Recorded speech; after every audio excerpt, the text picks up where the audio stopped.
This is the episode Erin Patterson never wanted you to hear. For months, some of the most critical details in one of Australia's most disturbing murder cases were hidden under the weight of a court-ordered suppression. That shroud of secrecy has now been lifted. On 8th August 2025, after a hard-fought legal battle by major media organisations, the gag order was struck down. For the first time, we can reveal the full, unredacted account. Allegations of multiple calculated attempts on Simon Patterson's life, the secret family meeting in the hospital chapel, introducing Dr. Christopher Ford, who played a pivotal role of working in collaboration with Dr. Chris Webster in a race to save the victims, the discovery of incriminating online activity, unexplained repeated visits to the local tip, the disappearance of a key mobile phone, and the quiet, deliberate disposal of a food dehydrator, an object the prosecution alleges was central to the fatal chain of events. This is not simply the story of a deadly lunch. It is, according to prosecutors, the anatomy of an alleged campaign of vengeance, meticulously planned and executed with chilling precision. A campaign that, they say, left 3 people dead and 2 men permanently scarred. From the quiet preparation inside a Leongatha kitchen to the tense silence of a Supreme Court courtroom, from the once suppressed evidence to explosive testimony never heard by the jury, we are taking you behind the curtain of the case Erin Patterson never wanted you to know. So buckle up, truth diggers, because once you learn what was really unfolding behind closed doors, you'll never look at this case or its key player in the same light again. Welcome to True Crime Unfiltered, where every case cuts deeper and no truth stays buried. If you crave stories wrapped in mystery, motive, and mayhem, you found your fix. Hit subscribe, turn on your notifications, and share this episode with someone who lives for the tension between guilt and innocence. Those who believe that justice begins with awareness. This isn't just another retelling, it's the unfiltered truth stripped off headlines. We explore the forgotten angles and give a voice to stories that matter. Every story has a heartbeat, and here we speak from the heart of the crime scene. Get ready to see the world through bloodstained glass. The True Crime Unfiltered team has once again opened the door to another chilling and heartbreaking story. We would also like to extend our heartfelt condolences to the grieving Patterson and Wilkinson families, as well as their friends, who have suffered an unimaginable loss. Join us for a deep dive into this heart-wrenching Australian tragedy, uncover never-before-seen details and exclusive insights into the case as we piece together the story that has captured the world's attention. If the producers of Midsummer Murders ever wandered beyond the English countryside and into rural Australia, they might have found a script waiting in the quiet town of Leongatha, complete with a picturesque setting, an elegant meal, and a deadly twist. It was a crisp winter's day on 29th of July 2023 when 4 people sat down to lunch inside a multi-million-dollar country estate. On the menu, beef Wellington, golden and aromatic, lovingly prepared by Erin Patterson, a mother of 2 and former air traffic controller. Within days, 3 were dead. 1 clung to life in intensive care, and Erin, the woman at the head of the table, would become known across the world as the Mushroom Killer. What followed was a slow burn mystery laced with grief, suspicion, and forensic complexity. Was it a tragic culinary mistake, or an act of calculated murder masked in pastry and politeness? This is not fiction. It is one of the most chilling and baffling cases in Australia's recent memory. And the most unnerving part? The victims were not strangers, they were family. The deeper you go into Erin Patterson's story, the more you'll ask yourself, how well do any of us really know the people we once called our own? Erin Patterson's story unfolds today through sworn courtroom testimony. Her own words, that of estranged relatives, former friends, former colleagues and family members, alongside the findings of forensic specialists and law enforcement officers. It is a tragic narrative that has now reached its legal conclusion. What follows is drawn exclusively from evidence presented and tested in court, assessed under the rules of law, and accepted by the presiding judge and the 12 members of the jury. And so, to understand how a meal became the center of a national tragedy, we begin at the very beginning. Before the headlines, before the hushed courtroom and international infamy, Erin Patterson was simply another name in the community directory of Leongatha, Victoria. To some, she was a mother, an accountant, a former second-hand book owner, a woman who blended into the rhythm of small-town life. To others, she was the ex-wife of Simon Patterson, a quiet figure in a family woven deeply into the fabric of their church and community. At the center of this story is a woman named Erin Patterson, birth name Erin Trudy Scudder, and was born on 30th September 1974.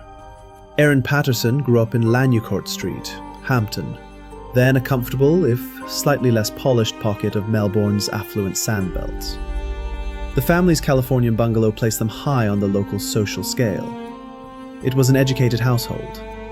Erin's mother, Dr. Heather Margaret Scudder, was a respected academic, earning a PhD in children's literature, while her father, Aiton Hugh Scudder, Erin's father, held director roles in multiple Australian companies, including in his home state of Adelaide in South Australia and at Eden in New South Wales, where he later retired.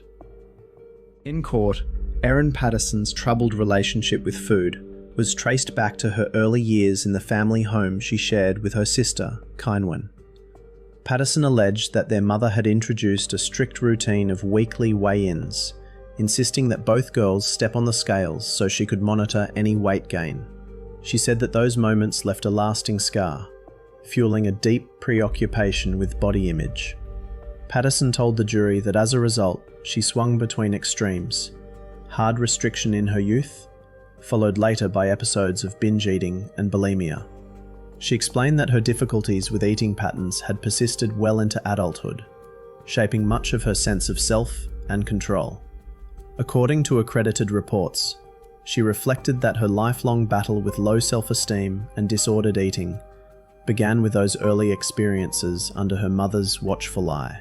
Erin Patterson further explained in court that her childhood experience in her home, alongside her sister Kynwyn, felt emotionally austere, likening it to living in a Russian orphanage. She characterized the environment as cold and emotionally detached, suggesting that warmth and affection were in short supply, which shaped her sense of insecurity and isolation. In contrast, she depicted her father in far more favorable terms. Patterson described him as gentle and quietly supportive, someone whom she respected and to whom she felt emotionally close, whereas her mother's parenting left her feeling regulated and emotionally starved, she said. Her father offered a semblance of safety and understanding, a contrast that became central to how she explained her formative years in court. Erin Patterson, née Scudder, attended University High School in Parkville, which is credited to have produced some of Australia's most celebrated figures. Among its distinguished alumni is Cate Blanchett, the internationally acclaimed actress known for her Academy Award-winning performances in The Aviator and Blue Jasmine. The school also counts Julia Gillard, Australia's first female Prime Minister, among its graduates, a leader remembered for her groundbreaking political career and strong stance on education and workplace reform. Barry Humphries, the legendary comedian, satirist, and creator of the iconic character Dame Edna Everage, also attended the school, leaving behind a legacy as one of Australia's most influential entertainers. Another alumna is the late Olivia Newton-John, the beloved singer and actress who achieved global fame through her Grammy-winning music career and her starring role in the film Grease. Collectively, these alumni highlight the school's reputation as a nurturing ground for individuals who went on to achieve excellence in the arts, politics, and culture, cementing University High School's status as one of Melbourne's most prestigious educational institutions. Erin Patterson was enrolled there in the 1980s and was part of the school's distinguished acceleration program for gifted students. Former classmates reportedly described her as quiet, reserved, and often isolated from the wider student body. They said inclusion in the selective acceleration program marked her among the most academically advanced, yet socially detached pupils, a group they referred to as the task force. These acceleration peers were known as exceptionally bright, smart and boffiny, as one former student put it, but often a little bit odd. Patterson herself was remembered as a STEM girl with a strong passion for mathematics and science, yet one who maintained a low profile and did not integrate socially with mainstream students. Her older sister, Kynwen, went on to build a strong professional reputation as a volcanologist.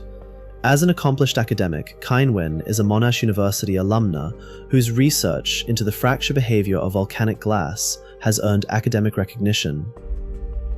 Captured here in 1997 during her doctoral studies at Monash, she appears in an in-house training video, speaking with evident passion about the complex dynamics of volcanoes. Since then, she has completed her PhD, cementing her expertise in the field. Away from geology, Kynwen channels her precision and creativity into another passion: baking. An accomplished baker, she runs a thriving cake business, attracting hundreds of loyal followers to her business page and delighting clients with her artistry and skill. Friends recalled that Heather Scudder was the commanding presence in the home, bright, well-connected, and firmly at the helm of family life. Erin's mother wrote books and academic articles and gave interviews, including to the Australian Broadcasting Corporation.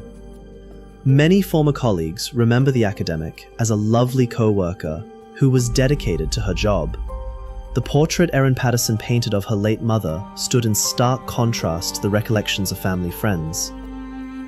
If you walk past the imposing Corinthian columns that welcome you to the State Library of Victoria, then head all the way through to the grand old building's archives, you can find what is possibly the first reference to Erin Scudder in the media. It's here, on a microfilm copy of the Age newspaper from early 1992, that you'll find Erin's name, and a code for the science course at the University of Melbourne, for which she'd just been offered a place. Erin came of age during a time when religious identity and cultural values often collided, and by her own account, she identified as a fundamentalist atheist when she first met Simon. This philosophical conviction would soon clash, then evolve, when she encountered the Patterson family's devout Christian world.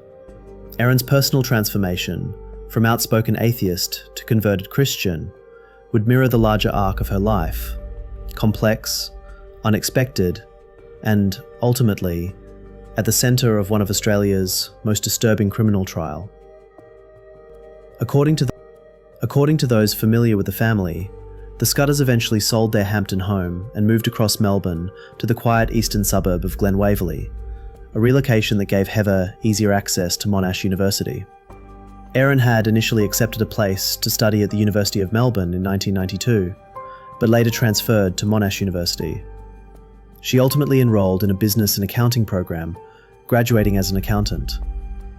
Erin will later be seen as a person who is plagued by low self-confidence, and drifts from studying one university course after another. It was during this period, observers noted, that Erin began a pattern of multiple course enrollments across various disciplines, many of which she did not complete. In 2001, Erin decided to train to be an air traffic controller. This is a deliberately rigorous program. Students face high academic and practical standards, must make quick decisions under pressure, and learn to communicate clearly. The air traffic controller training program is among the most demanding in Australia, requiring an exceptional aptitude for precision, rapid decision-making, and critical thought under pressure. Erin Patterson was one of the few to be accepted, graduating at the top of her class, an achievement that testified to her intellectual capability. Yet, more than 2 decades later, that same sharp mind was absent from the kitchen, where she prepared what prosecutors would describe as a fatal family feast. Between February 2001 and November 2002, Erin Patterson, then known by her maiden name, Scudder, worked at the Melbourne-based Southern Flight Information Region for Air Services Australia at the Tullamarine Airport. According to the Herald Sun, members of her small training cohort privately nicknamed her Scudder the Nutter. Former colleagues later told the ABC that speaking to anyone who worked with her in that period would guarantee they'll have a story to tell. The accounts confirmed by the ABC as having come from individuals who worked in the same Melbourne office portray a solitary young woman. In the training group of just 14, described by one as like a second family, Patterson was the only member who declined all social invitations. Some remember her as a little bit strange, abrupt and abrasive, earning behind her back nicknames such as Crazy Erin. One colleague recalled her as quite aggressive in speech and resistant to group camaraderie, though they also described her as intelligent. She was clever, she is low dope.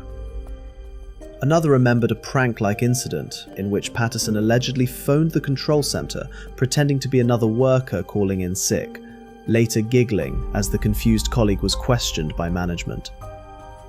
Her time at Air Services ended abruptly after management suspected she was regular leaving early, but claiming full hours. CCTV footage from the car park confirmed it. Initially denying the allegations, Patterson conceded when shown the time-stamped evidence. You've got me there. This would be the first time, but not the last time, Erin was caught in a proven lie, captured on video.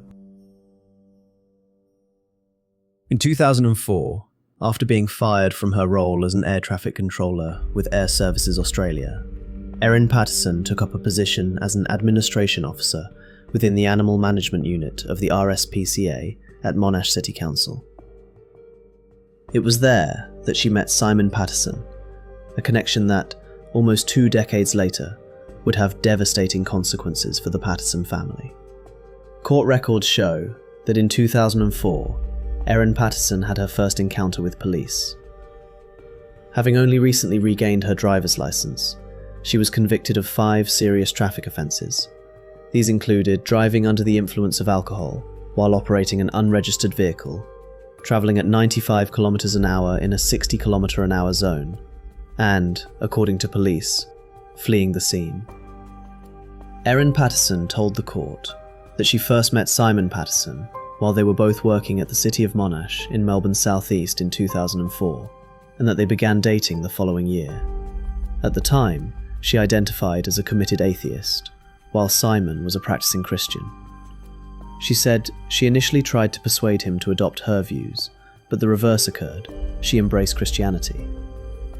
That shift was cemented when Simon invited Erin to visit his hometown and attend a service at the Corumburra Baptist Church, where his uncle, Ian Wilkinson, was, and remains, the pastor. Erin said her conversion took place during this first ever church service at Corumburra Baptist Church. She recalled a banner displayed behind Wilkinson during his sermon, reading faith, hope and love, and noted that he spoke on those themes, drawing from a biblical passage. She said she was invited to take part in communion, and experienced what she described as a spiritual experience, explaining that, until then, she had approached religion purely as an intellectual exercise, questioning its logic and rationality, before being unexpectedly overwhelmed by a sense of faith. It was during that trip that Erin first met Don and Gail Patterson, Simon's parents, and the future victims of the now infamous deadly dish. Around the same time in 2005, Patterson said Simon had expressed concern that he was too focused on work and wanted to switch off on weekends by going camping. She told the court that these camping trips brought them closer together. From that moment, Erin was welcomed into the Patterson family fold. Church picnics, Bible study groups, and camping weekends became regular fixtures. But beneath the warmth of family traditions and Sunday sermons, no one could have imagined that this seemingly sacred bond would one day unravel in one of Australia's most shocking mass murder trials. At the age of 32, Erin Patterson's paternal grandmother, Ora Kamina Scudder, who was born in Egypt, of Jewish heritage, and later lived in Adelaide, passed away on the 12th of July 2006 at the age of 84.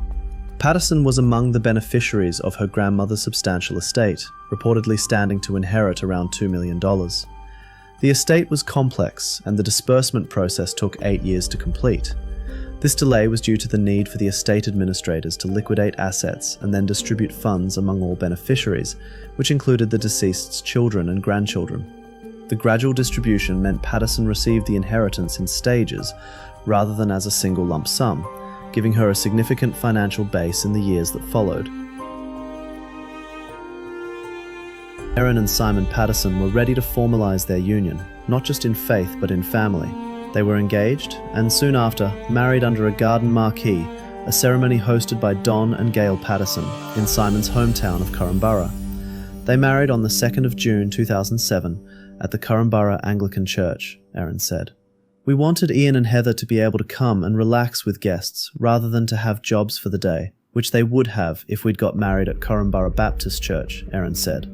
Erin Patterson told the court that when she married Simon Patterson in June 2007, her parents were travelling, reportedly on a train holiday through Russia, and her only sibling, Kainwen, was also absent from the ceremony, a notable omission at a time when close family would traditionally gather to witness such a milestone. The wedding was modest but meaningful. In their absence, she was walked down the aisle by David Wilkinson, the son of Ian and Heather Wilkinson, both of whom would later play tragic roles in the mushroom poisoning saga, Heather fatally, Ian narrowly surviving. The ceremony was steeped in community and Christian tradition. Simon's family, deeply rooted in the local church, celebrated the marriage not just as a joining of two people, but as a spiritual commitment. For Erin, who had once debated religion with fierce opposition, the occasion marked the culmination of a personal transformation. While they had a weekend in Olinda immediately after the wedding, what they really wanted for a honeymoon was to drive around Australia, Patterson said. Following Erin and Simon's marriage, the newlyweds lived for a short period in Don and Gail's brick veneer unit in Oakley South, in Melbourne's southeast. Evidence presented in court indicated that Erin developed a close relationship with her father-in-law, often spending long hours in conversation with him. Simon would later testify that they shared a lot of knowledge and learning and interest in the world, adding that Erin appeared to appreciate Don's gentle nature. A few months after their nuptials, Erin and Simon left their jobs at Monash City Council and set off on an adventurous honeymoon around Australia. Erin and Simon got rid of all their possessions and they bought a Nissan Patrol. They travelled through Sydney, the Lunar Data Track, and across the far west. Then, Erin and Simon Patterson embarked on an extended period of travel, funded in part by the inheritance Erin received from her late grandmother Aura. Their honeymoon began in the Dandenong Ranges before expanding into a 3-month journey through the Australian outback, followed by travels through southern Africa, including visits to South Africa, Zimbabwe, Botswana, and camping in Namibia. Upon their return, the couple chose to settle in Western Australia. They started out in Perth, then York, and they finally settled for Pemberton. In her testimony, Erin indicated that, from almost the moment she married Simon, she had wanted to leave Victoria. It was allegedly suggested that this desire may have been linked to her past, including a history of traffic offences and a suspended driver's licence that had kept her off the road for 2.5 years. After returning from their honeymoon, Erin and Simon Patterson began building their life together. Their first major chapter unfolded in Perth, where Erin hoped to settle and put down roots. She described feeling ready to start a family, eager for stability after months on the road. Simon, on the other hand, was still drawn to the spirit of adventure. It was a romantic beginning to what seemed, from the outside, like a sincere and well-matched partnership, but like so many stories that end in tragedy, the fault lines beneath the surface would only be revealed with time. This tension, though subtle at first, hinted at deeper differences in temperament and life goals, differences that would slowly widen over time. It was in Perth where their son was born in January 2009. Erin told the court that the birth of her son had been very traumatic, involving a loss of his heartbeat and an emergency cesarean section. She became visibly emotional as she recounted how her son spent time in the neonatal unit and how medical staff later advised her to remain in hospital even after he was cleared for discharge. She said she left against medical advice after Simon told her this would not be the last time she leaves a hospital against medical advice. In the weeks following the birth, Don and Gail Patterson visited. Erin said she felt really relieved to have Gail's support, explaining that she had no confidence in caring for a newborn and no idea what to do with a baby. She described Gail as supportive, patient, and gentle, helping her learn to settle the infant after feeds, interpret his cries, and offering what Patterson called good advice, namely that she did not have to adhere to a strict schedule and should just relax and enjoy her baby. Erin said Simon was eager to resume their outback trip around Australia soon afterwards, and because their son was easy to manage, they set off in April 2009. By November, however, she had grown weary of the constant travel and camping and returned to Perth by plane alone, while Simon drove back with their infant, arriving a week later. According to Simon Patterson's testimony, during a period of separation, he took up residence in a caravan park, while Erin rented a separate house. The couple made an effort to reconcile, participating in marriage counselling sessions aimed, in Simon's words, at talking about how to be better together at marriage. At that stage, Erin was pursuing her ambition to become a veterinarian through Murdoch University. However, Simon recalled that the endeavour faltered, attributing the setback to her mental health challenges, brought by being a new mum, which he said left her feeling unable to continue her studies. In 2009, Aitan and Heather Scudder retired to Eden in the Bagger Valley Shire, New South Wales, drawn by the coastal town's relaxed holiday atmosphere. They purchased a 2-story home, later installing an elevator to ensure ease of movement in their advancing years. Tragically, in 2011, Erin's father Aitan succumbed to cancer, leaving Heather alone in their spacious home. According to records, Erin was reluctant to visit her mother during her final years.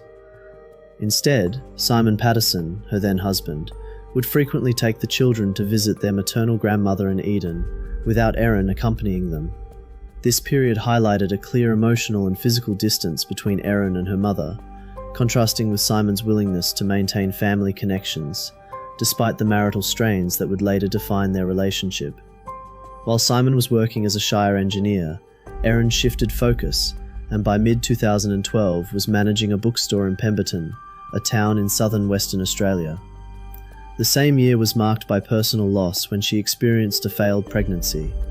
In the summer of 2013, the couple welcomed their second child, and they decided to relocate to Kurrumbara in South Gippsland.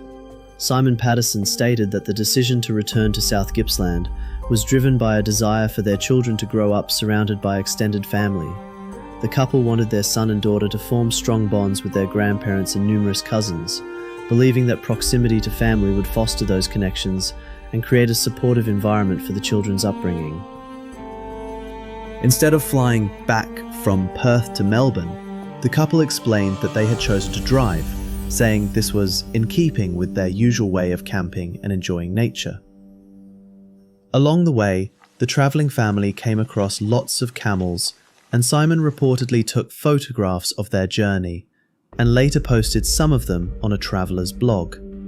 Although Erin was pregnant with their second child at the time, they decided to take the demanding route of the Anne Bedell Highway, which stretches 1,325 kilometres from Laverton in Western Australia to Coober Pedy in South Australia. They stated that their household possessions were sent separately in containers by rail while they made the 5-day journey in their 4WD. They recounted that during the trip they had no mobile phone coverage, encountered only about 10 other travelling parties, and relied mainly on their own supplies, occasionally topping up fuel and basics at a small general store roughly halfway along the route. The couple also recalled that they had first travelled to New Zealand for a few weeks. After returning to Australia, they stayed with Don and Gail for about 6 weeks. Erin reportedly said that, although the arrangement was cramped, with all three of them sharing one room, it did not matter because Don and Gail were so welcoming, and she described the experience as really good. Despite the new arrival and change in setting, Simon described the marriage as hanging by a thread. Located about 120 kilometres southeast of Melbourne, the town of Korumburra marks, for many, the first real glimpse of country living beyond the state capital. Known for its dairy farming roots, the community has, in recent years, attracted city tree changers seeking more affordable properties among rolling hills that stretch towards the coast some 30 kilometres away.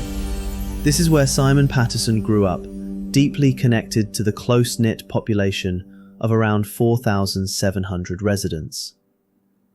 His father, Don Patterson, was a long-serving science teacher at Korumburra Secondary School and, in retirement, was a familiar sight walking the streets before picking up his daily newspaper. Friendly and always ready to greet former students. His mother, Gail Patterson, was equally embedded in community life, volunteering at the school to assist with learning programs and later working in the school office. In their 20s, Gail and Don Patterson spent time abroad as missionaries in Botswana before teaching English in China.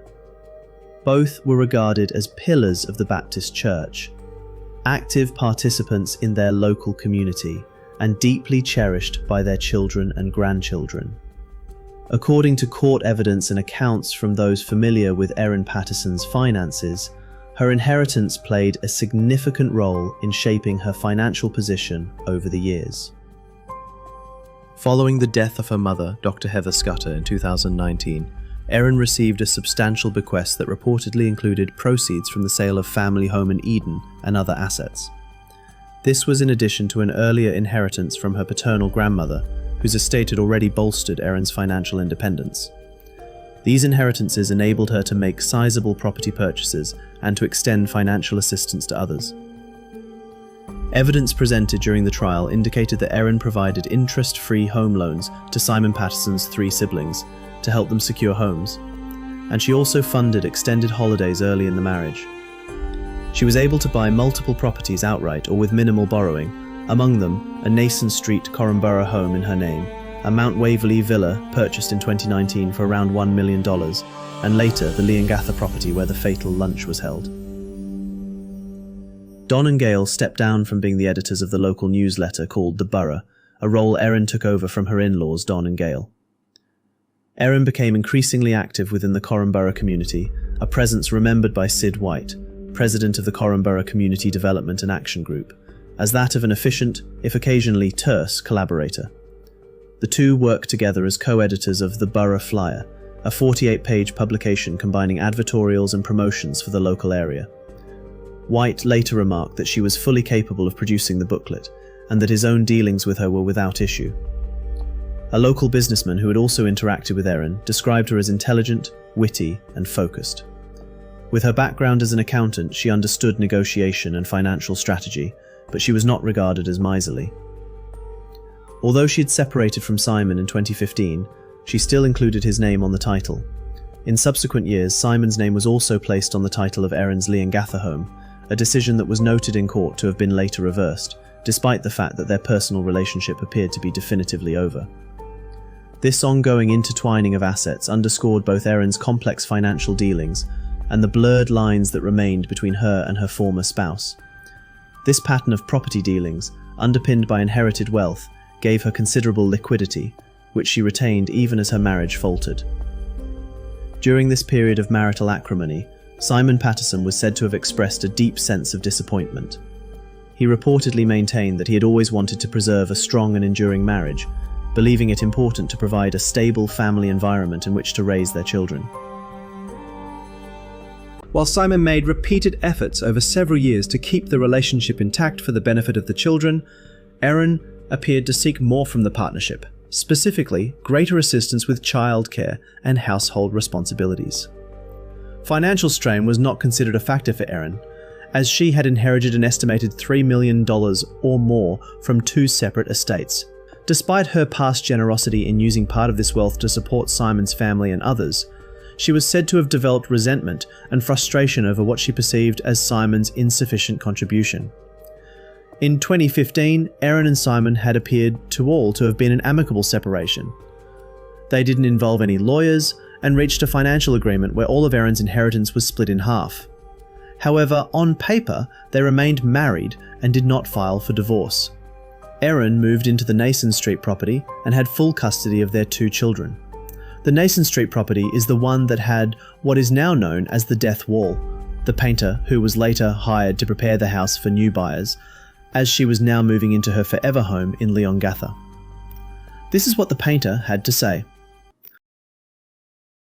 In a recent interview featured in the local media, 46-year-old Corumburra resident and painter Matt Wrigley described how he unintentionally stumbled into one of the most unsettling aspects of this case. He said a local real estate agent had asked him to give a house on Nason Street, Corumburra, a fresh coat of paint before it went up for sale. When he arrived, Wrigley reported, he was greeted by a wall covered in eerie, childlike scribbles.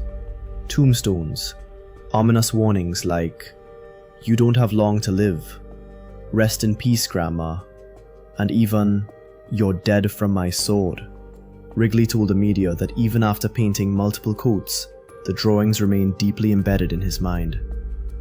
He revealed that, at the time, he thought it was peculiar, but when the investigation into the so-called mushroom murders surfaced, he revisited the images he had taken and felt it chillingly relevant.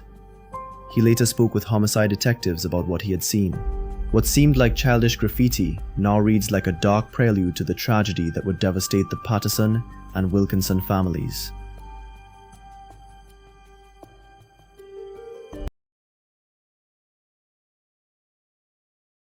According to Simon, there had been intermittent discussions throughout their separation about reconciliation up until mid-2022.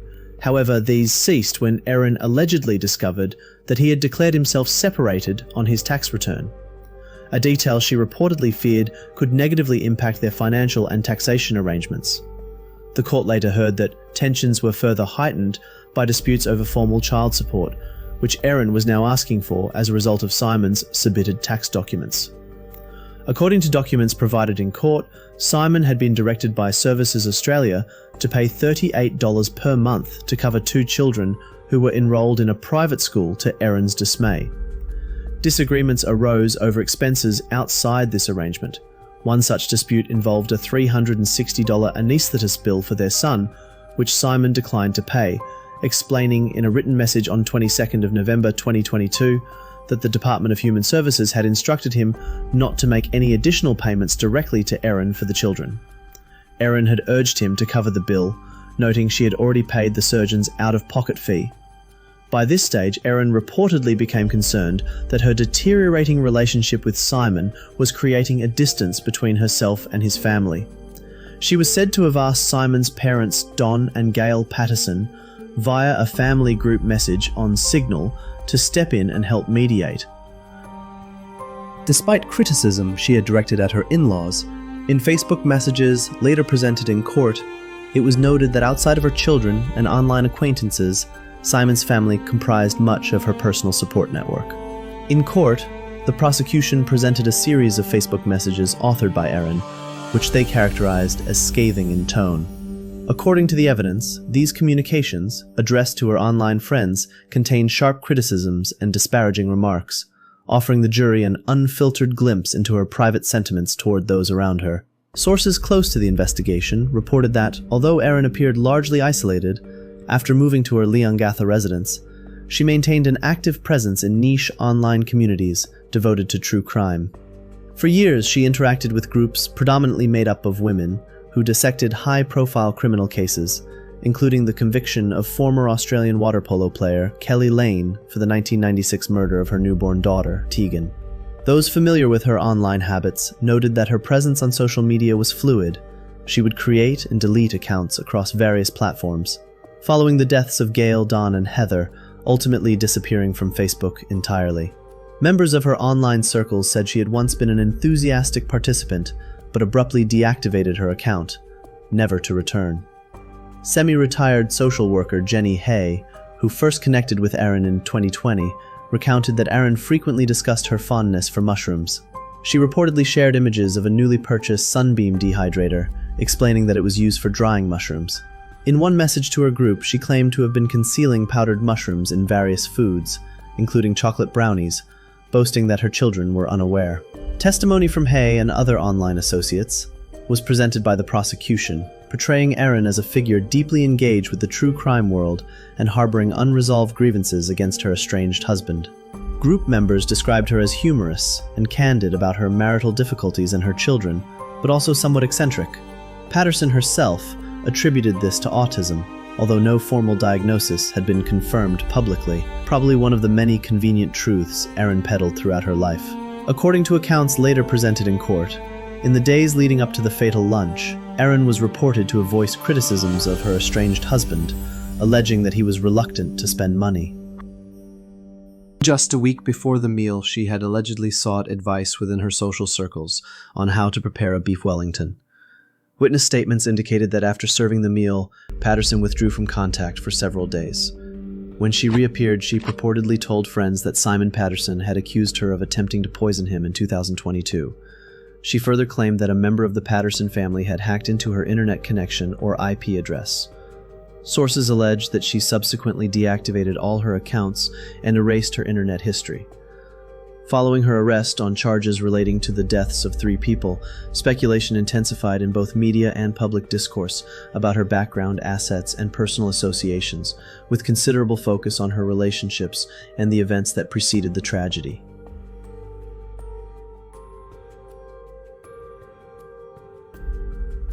Pretrial testimony painted a pattern of near-fatal illnesses befalling Simon Patterson after consuming food prepared by his estranged wife, Erin, during camping trips or outdoor excursions when their children were absent.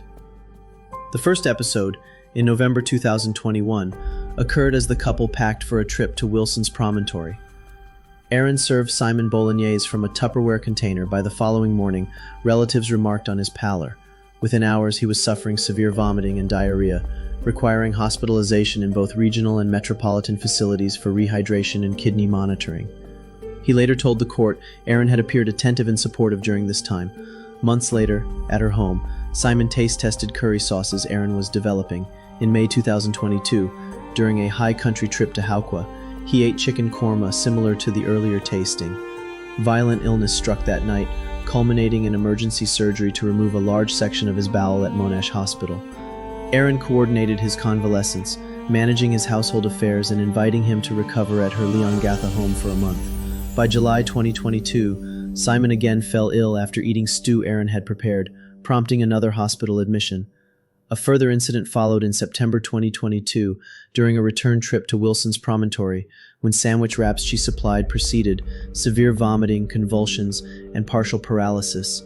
He arrived at hospital able only to move his neck, tongue, and lips. Though the acute symptoms eased by the next day, no toxins were detected, as poison was not specifically tested for, and each episode was treated as a medical misadventure rather than suspected foul play. Simon's health declined, his children became distant, and suspicion grew. He confided his fears privately to his father, brother, and doctor. In a social media post, he later wrote, "My family were asked to come and say goodbye to me twice as I was not expected to live." During the course of the police investigation, Simon Patterson formally conveyed his suspicions to detectives, outlining his concerns that Erin Patterson may have been responsible for his repeated and severe illnesses. These statements, combined with the history of alleged poisoning incidents detailed during the pre-trial phase, formed part of the evidentiary basis for the case. Following further inquiries and evidence gathering, police subsequently charged Erin Patterson with 4 counts of attempted murder in relation to her estranged husband.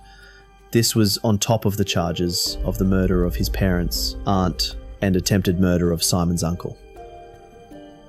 Pre-trial evidence revealed that Simon Patterson confided to his general practitioner, Dr. Chris Ford, during a 55-minute consultation on 21st of February 2023, that he feared his estranged wife, Erin, had attempted to poison him. Dr. Ford, who knew both parties from the Corumburra Baptist Church and Bible study sessions at his home, acknowledged the claim may have initially seemed implausible, but said he regarded it as a possible explanation for Simon's recurring illnesses. Simon told the doctor he had become suspicious after Erin repeatedly phoned to ask whether a batch of cookies she'd given him had been eaten.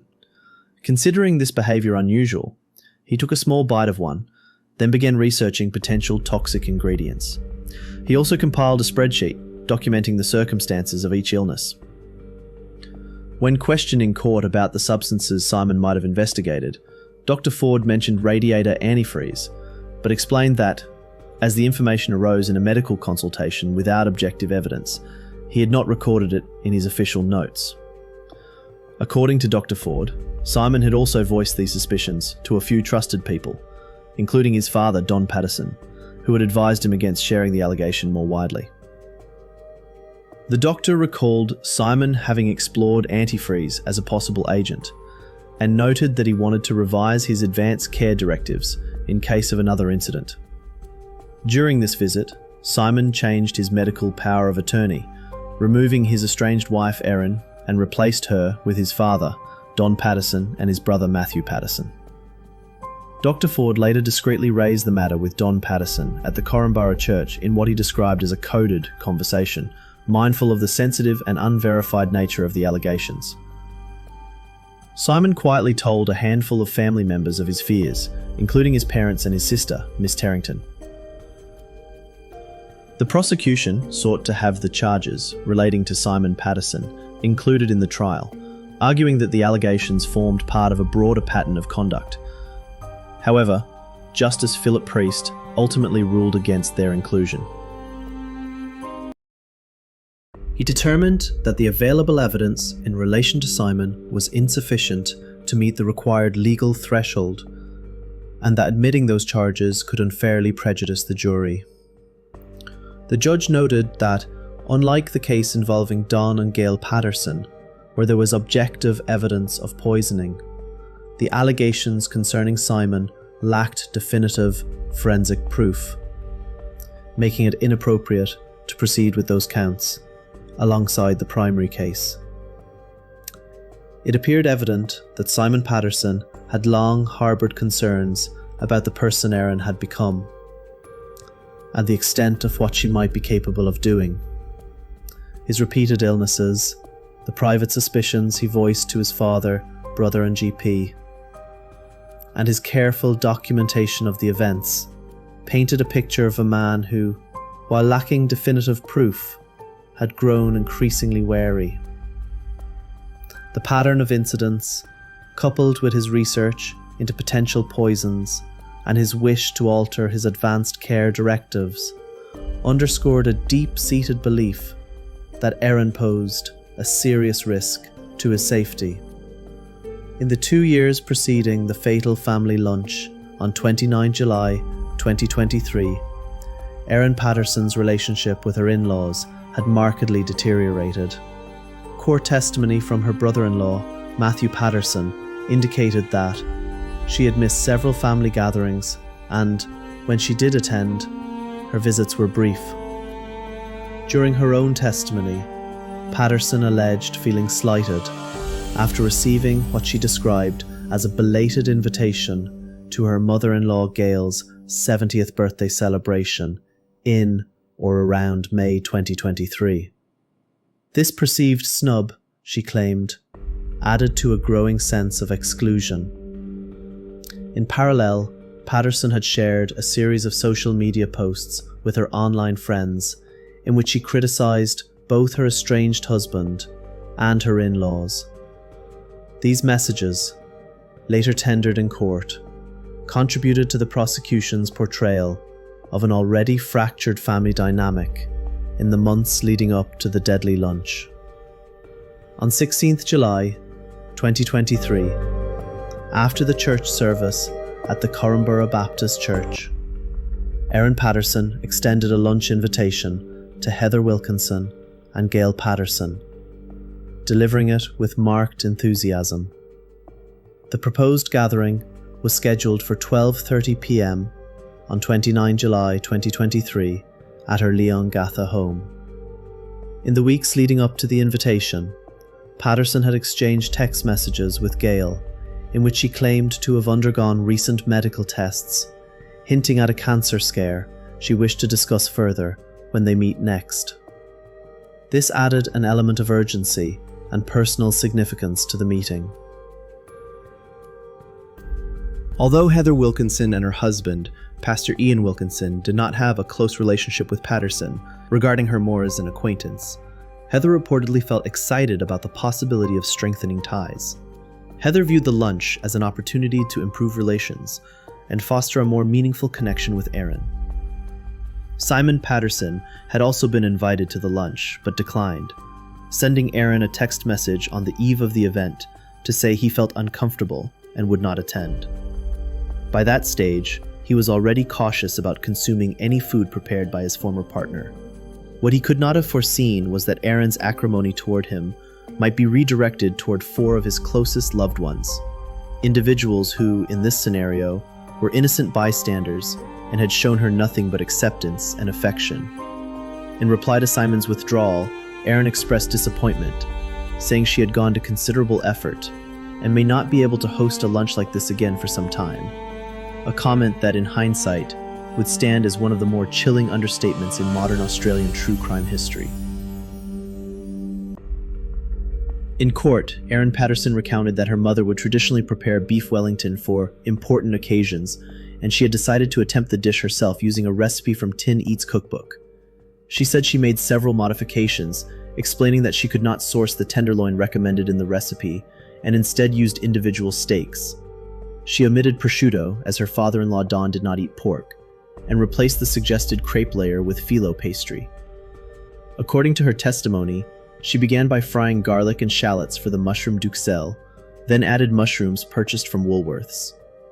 Finding the flavor a little bland, she retrieved a container of dried mushrooms, which she chopped and sprinkled over the mixture. She told the court she believed these were dried mushrooms purchased from an Asian grocer in April, although she acknowledged the possibility that foraged mushrooms may have been present in the container. Before her guests arrived, Patterson said she seared the eye fillets, assembled 6 individual beef Wellingtons, and placed them in the oven to cook.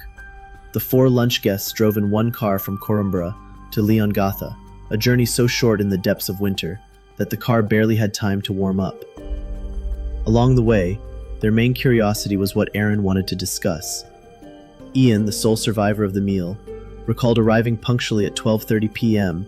to find Erin eager to give them a tour of her $1 million property, set on 2.5 acres and partly funded from her inheritance. Notably, her children were sent to the cinema, an absence that would later take on significance in the investigation. According to Ian Wilkinson's testimony, as soon as the guests stepped inside the Leongatha property, Heather made a beeline for Erin's pantry. Having recently renovated her own, Heather was keen to draw inspiration from Erin's setup, admiring its layout and looking for design ideas she could adapt to her own home. Witness testimony indicated that Heather enthusiastically called the others to admire Erin's pantry.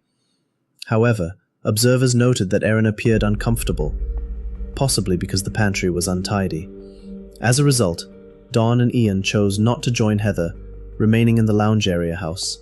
According to Ian, the group took a walk through the back garden before returning to prepare for lunch. According to Ian Wilkinson's testimony, Erin set out 4 large grey plates for her in-laws and a noticeably smaller tan or orange plate for herself. The plate colours would later become a minor but disputed detail in court, with Erin claiming she did not own a matching set of 4 large grey plates. In her testimony, Erin Patterson stated that she served 5 of the beef Wellingtons and placed the 6th in the refrigerator, which she presumed was intended for Simon. She recalled telling her guests, "Grab a plate, guys," while she prepared the gravy. She said she took the last plate herself, but could not remember which one it was.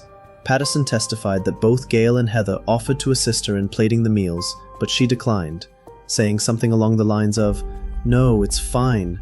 It's all under control." 4 large grey plates were carried to the table by Heather and Gail, while Patterson brought her own orange or tan plate. Each person was served an individual portion, pastry-wrapped steak and mushrooms resembling a small pasty, Dawn Patterson, who ate 1.5 servings, became the subject of light-hearted banter about husbands helping their wives by eating extra food. Dessert followed, a cake baked by Gail, and a fruit platter from Heather. Few touched it, still full of the main meal, while Erin herself ate only 1/4 to 1/3 of her serving. In court, Erin Patterson testified that, as the lunch drew to a close, she told her guests she had previously faced a health scare, claiming she believed she might have ovarian cancer. She admitted that she deliberately allowed them to believe she could soon require treatment. She explained that, at the time, she was actually preparing to undergo gastric bypass surgery at the Enrich Clinic, a fact she did not wish to disclose, however would be later proven in court to be complete fiction. Erin would later testify that she was embarrassed and ashamed about what she described as her inability to control her weight and eating habits. She fabricated the cancer story in the hope that her guests would assist with childcare arrangements without her having to reveal the true reason to her lunch guests. The guests lingered after the meal, unaware of the poison they had just consumed. As they prepared to leave, Erin steered the conversation towards her health, speaking of an issue she claimed to have faced in recent years, leading them to believe she might require treatment soon. It was then that Erin announced she had cancer and sought advice on how to break the news to her children. Ian, the pastor of Corumburra Baptist Church, suggested being honest with the children.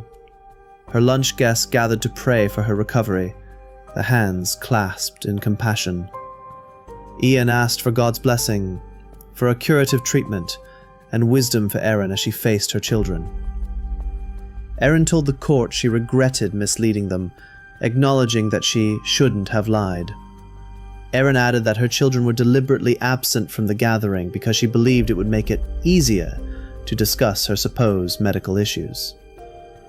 In a chilling irony, prosecutors allege Erin joined that prayer knowing full well the food she had served was intended to kill them. There was no pause for reflection, no flicker of remorse, only the quiet performance of gratitude towards people who had shown her nothing but love. By 3 p.m., the gathering ended.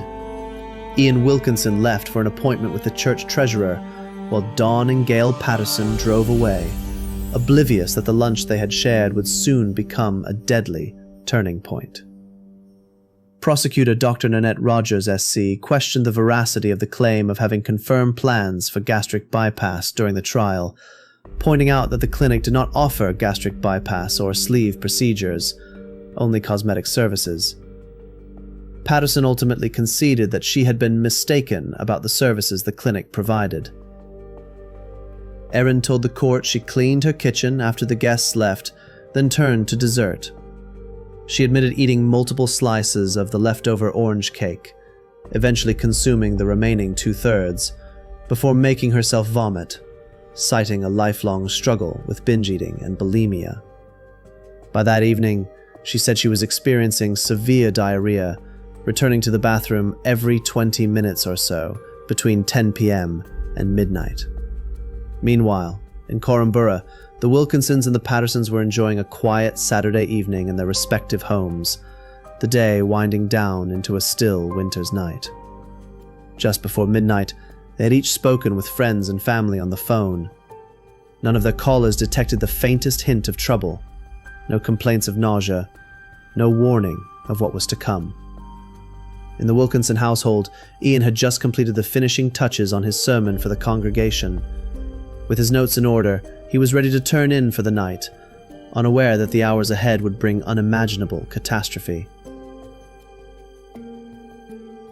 However, not long after turning in, the stillness shattered. Heather rose abruptly, rushing to the laundry where she doubled over the trough, violently vomiting. Ian soon followed, both stricken with sudden waves of sickness they assumed to be gastro. In Ian Wilkinson's testimony, he stated to the court that first came the nausea, then the cramping, the kind of stomach pain that grips you and doesn't let go. Soon after came the vomiting and diarrhea, severe, relentless, the kind of symptoms that make you think, food poisoning maybe? A stomach bug? This was different because it wasn't easing. It was escalating. Through the night, their condition worsened. In the early hours, Patterson's estranged husband, Simon, arrived at Ian and Heather Wilkinson's front door early the next morning, demanding they let him drive them to hospital. While they suspected food poisoning, Simon Patterson feared much worse. During the car ride to Leongatha Hospital, Heather Wilkinson made a point of raising her observation that Erin Patterson had served her beef Wellington on different colored plates to the lunch guests. Morning on 30th July 2023, all 4 victims had been admitted to hospital. Don and Gail Patterson traveled to Corumburra Hospital via ambulance, and Heather and Ian Wilkinson were driven to Leongatha Hospital by Simon. Simon immediately alerted his GP, Dr. Chris Ford, the same doctor to whom he had previously confided his suspicions that his estranged wife, Erin Patterson, had tried to poison him. Armed with that background, Dr. Ford acted swiftly, contacting his colleague on duty at Leongatha Hospital to warn that incoming patients might have been poisoned.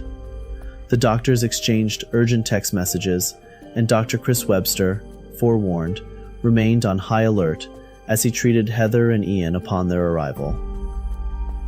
In stark contrast to her victims, the following morning, July 30th, Erin chose to drive her son to a flying lesson in Tayab, a 2-hour round trip, despite her gastrointestinal symptoms. "I pulled over because I needed to go to the toilet," she told the court, describing how she stepped into nearby bushland, cleaned herself with tissues, sealed them in a dog poo bag, and placed it in her handbag. The bag was later discarded at a service station bin in Caldermead. They also stopped at a donut van in Coowee Rup, where her son bought her a coffee while she remained in the car. The practicality of this decision drew quiet disbelief in court.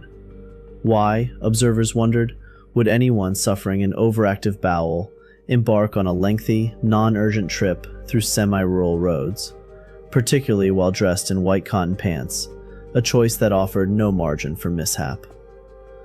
While Erin had the presence of mind to be driving across town for a family activity, clearly unaffected by the toxins she served the previous day, her guests were violently ill and rapidly deteriorating and were already admitted at the local hospital. Erin testified that later that day she felt too unwell to cook dinner and instead fed her children leftovers from the previous day's deadly meal. She removed the pastry and mushrooms from the beef Wellingtons, splitting the remaining meat, potatoes and beans between 2 plates for them to eat. When Don and Gail Patterson arrived at Dandenong Hospital late on Sunday, July 30, 2023 from Corumburra Hospital, they were already gravely unwell. According to the evidence heard in the Supreme Court of Victoria, dozens of doctors and health professionals were forced to manage a medical emergency under severe constraints, largely because Erin Patterson did not disclose that her lunch had contained death cap mushrooms. The court was told that one of the pivotal figures in the early response was Registrar Dr. Beth Morgan, who had only graduated from Monash University in 2019.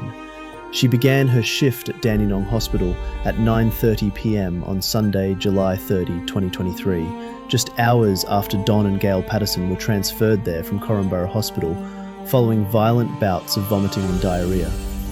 Both Heather and Ian Wilkinson had been admitted at Leongatha Hospital with similar symptoms. Simon Patterson testified that he had informed Erin earlier that day that his parents, aunt, and uncle had all been admitted to hospital. Legal records indicate that this would have been an opportunity for Patterson to mention the inclusion of wild mushrooms, but she did not do so. Dr. Morgan reportedly told the court that she was unconvinced the illness was ordinary food poisoning. After ruling out ischemic bowel in Don Patterson, she contacted toxicology registrar Dr. Mark Douglas at 10:30 p.m, raising concern about the delayed onset of symptoms, a known indicator of Amanita phalloides death cap poisoning. Dr. Douglas, the jury heard, agreed that the presentation was suggestive of a toxin-related syndrome. However, when senior toxicologist Dr. Yit Liang was consulted around 11:30 p.m, he advised that without confirmation of mushroom ingestion or full information about Heather and Ian's conditions, there was insufficient basis to administer the antidote psilocybin. Evidence showed that Dr. Morgan continued pressing the issue, and by 6:50 a.m. on Monday, July 31, psilocybin was finally requested. Supplies, however, were inadequate for all 4 patients at Dandenong. By then, Don and Gail had already deteriorated into intensive care and were being considered for transfer to the Austin Hospital for potential liver transplants. At 7 a.m. that same morning, Dr. Morgan contacted Dr. Chris Webster at Leongatha Hospital, advising him that the working diagnosis was Amanita phalloides poisoning. This crucial exchange meant that when Erin Patterson herself presented at Leongatha less than an hour later, Dr. Webster was able to directly question her about the meal. The court heard that Patterson still did not provide confirmation that death cap mushrooms had been used. Medical experts later testified that the absence of this disclosure hampered timely intervention, leaving clinicians to manage patients with one hand tied behind their backs. It was there that the grim reality emerged. The couple were suffering from death cap mushroom poisoning.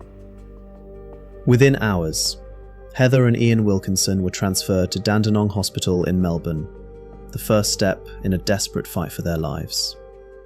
Erin testified that her diarrhea returned more strongly that night, prompting her to consider going to hospital for fluids. She arrived at Leongatha Hospital around 8 a.m. on July 31st and told attending physician Dr. Chris Webster she was not an urgent case, describing her condition simply as gastro. I remember feeling unsettled because, when I said my name, his reaction made it clear he knew who I was, Erin told the court.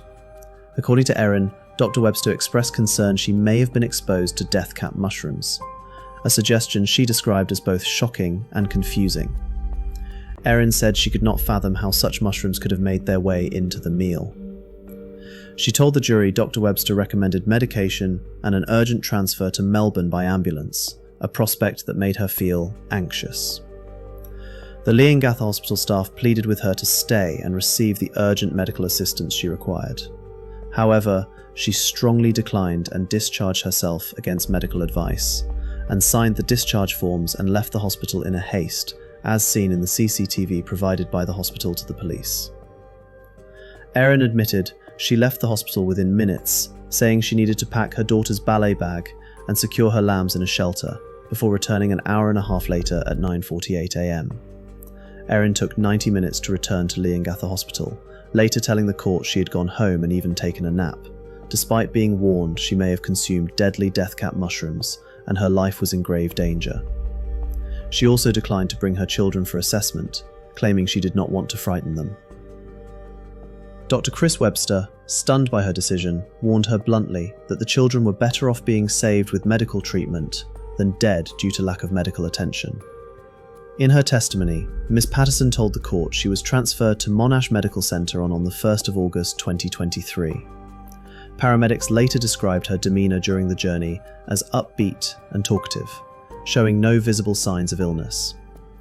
When Erin arrived, she met Simon and their children. The four spoke about the lunch and her food dehydrator. She said she explained to them that there was concern the meal she had served on July 29 might have caused illness. According to her account, after the children left the room, Simon asked, "Is that how you poisoned my parents, using that dehydrator?" She said she responded, "Of course not."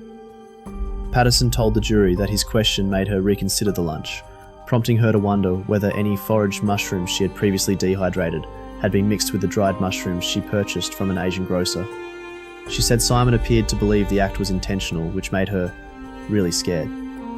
She testified that she considered it a possibility that the store-bought dried mushrooms were responsible for the guests' illnesses, but by the following day, she began to think foraged mushrooms could also have been in the dish.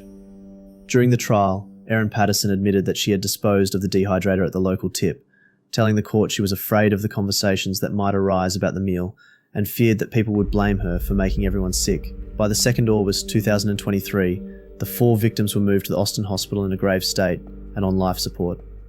On the 5th of August 2023, police declared that Erin Patterson was a person of interest and a search warrant was issued by the court for her Gibson Street address in Leongatha, and was also brought into the Wonthaggi police station for questioning, which lasted all of 55 minutes. The video was edited to 20 minutes, and the released interview is available on our playlist. It was released by the mainstream media once the gag order was lifted on the 8th of August 2025. Some of the lies and deceptions that Erin would tell the medical staff, public health officers, and the detectives were as follows. Rogers said Patterson claimed she was more concerned the children might get stressed if taken out of school, when she should have been more concerned that they may have been poisoned. "You may think this is an extraordinary response from a mother," Rogers said. Rogers said the children's test results showed they were in perfect health, despite allegedly eating the meat from the meal. Rogers noted the court previously heard evidence that the death cap mushroom toxins had seeped into the meat collected from the leftovers. Erin queuing programs and walked down false claims about the origin of the mushrooms used in the meal. Erin said the misleading accounts of her own symptoms and medical condition. Erin inconsistent explanations for owning a dehydrator and why disposing of it. Erin said denials of foraging for mushrooms despite evidence to the contrary. Erin said conflicting statements about her online activity and phone usage. Rogers said Patterson used a nourishing meal as the vehicle to administer the deadly poison. Rogers questioned why Patterson deviated so much from the recipe for what she claimed was a special lunch. Rogers alleged Patterson's claims to police that she had been helpful to public health officers was a lie. She was not forthcoming with the Department of Health because the story she was telling about the Asian grocer was not true. She noted Public Health Officer Sally Ann Atkinson made multiple attempts to call Patterson, but she did not answer the phone, return the call, or respond to her texts.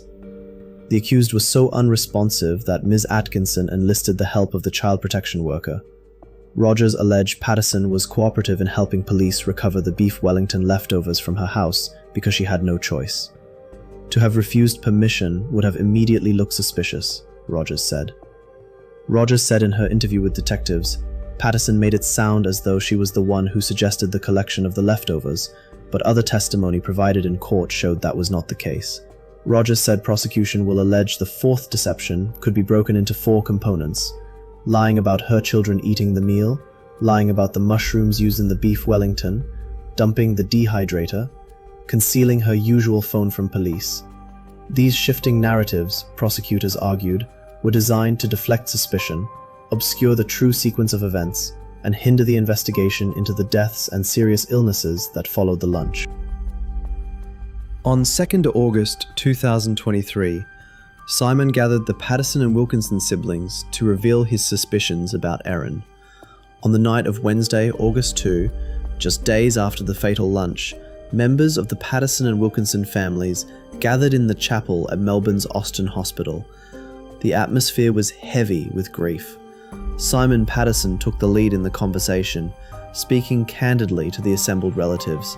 According to one family member, Simon told them he suspected his own past illnesses had been the result of deliberate acts at the evil hand of Erin. The court heard that after Simon confided in his father, Don responded diplomatically, but his sister Anna Terrington told the pre-trial hearings she had believed her brother and was anxious when she learned about the lunch Patterson had planned.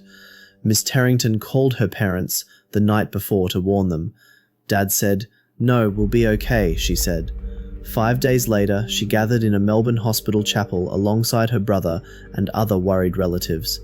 Down the hall, deteriorating in their beds, were Don and Gail Patterson and Heather and Ian Wilkinson.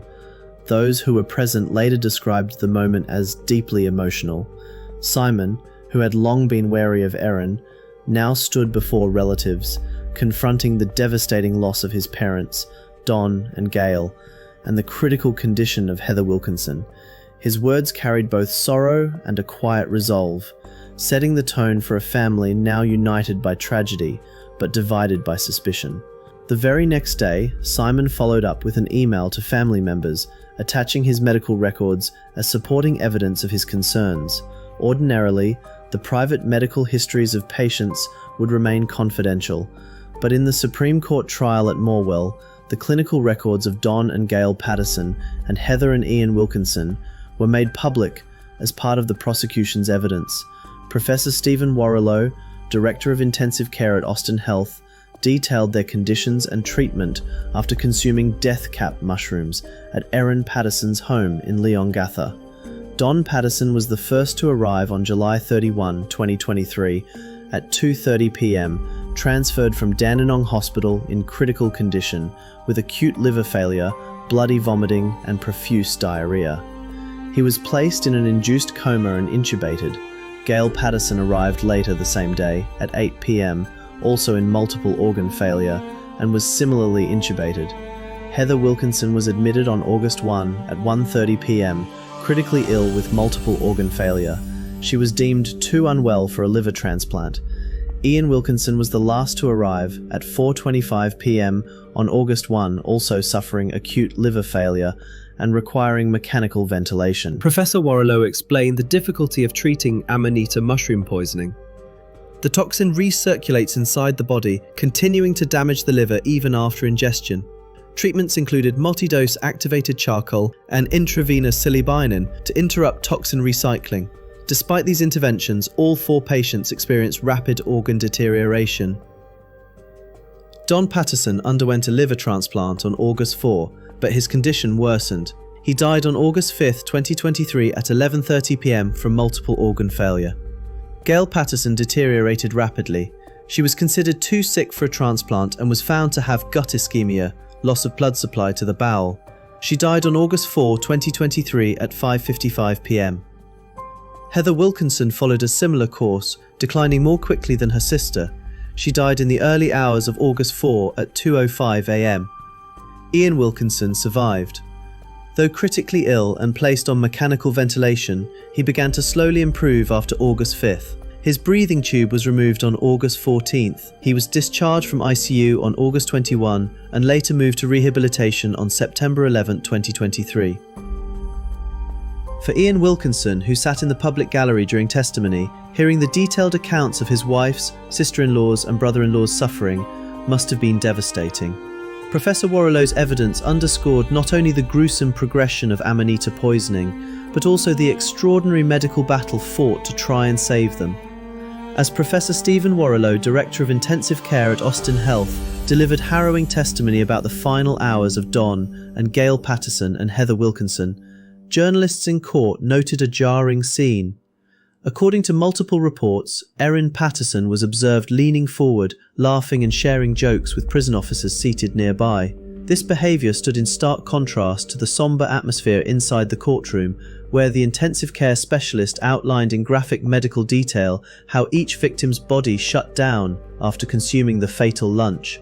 Such accounts have amplified public scrutiny of Patterson's demeanour throughout the trial. For many, her visible amusement while descriptions of her in-laws' agonizing deaths were read out appeared deeply unsettling. It underscored the already chilling narrative surrounding the case, which has gripped not only the South Gippsland community but also audiences around the world. Don and Gail Patterson were farewelled in a private funeral service earlier in the week of August 21, 2023. Just days later, their lives were publicly celebrated at a memorial service on Thursday, August 31st, held at the Corumburra Recreation Centre.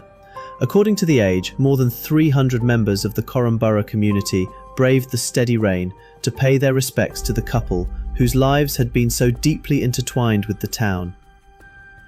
The service was both solemn and heartfelt, a reflection of the couple's lasting impact on those around them.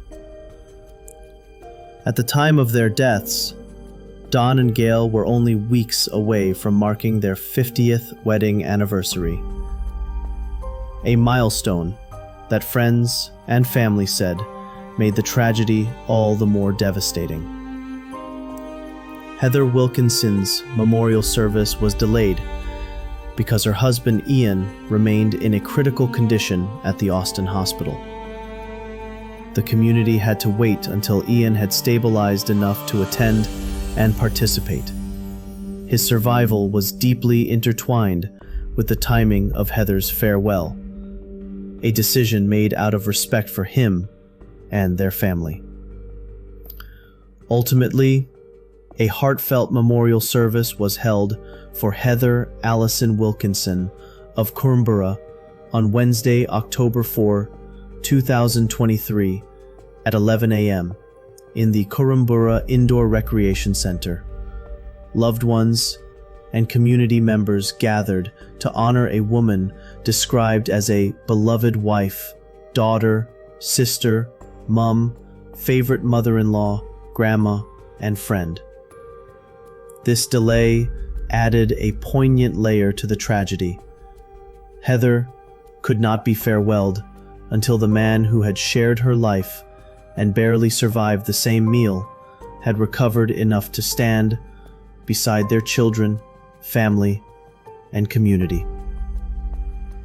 Born on October 20th, 1956, Heather's life was marked by love, joy, faith, and an unwavering devotion to others.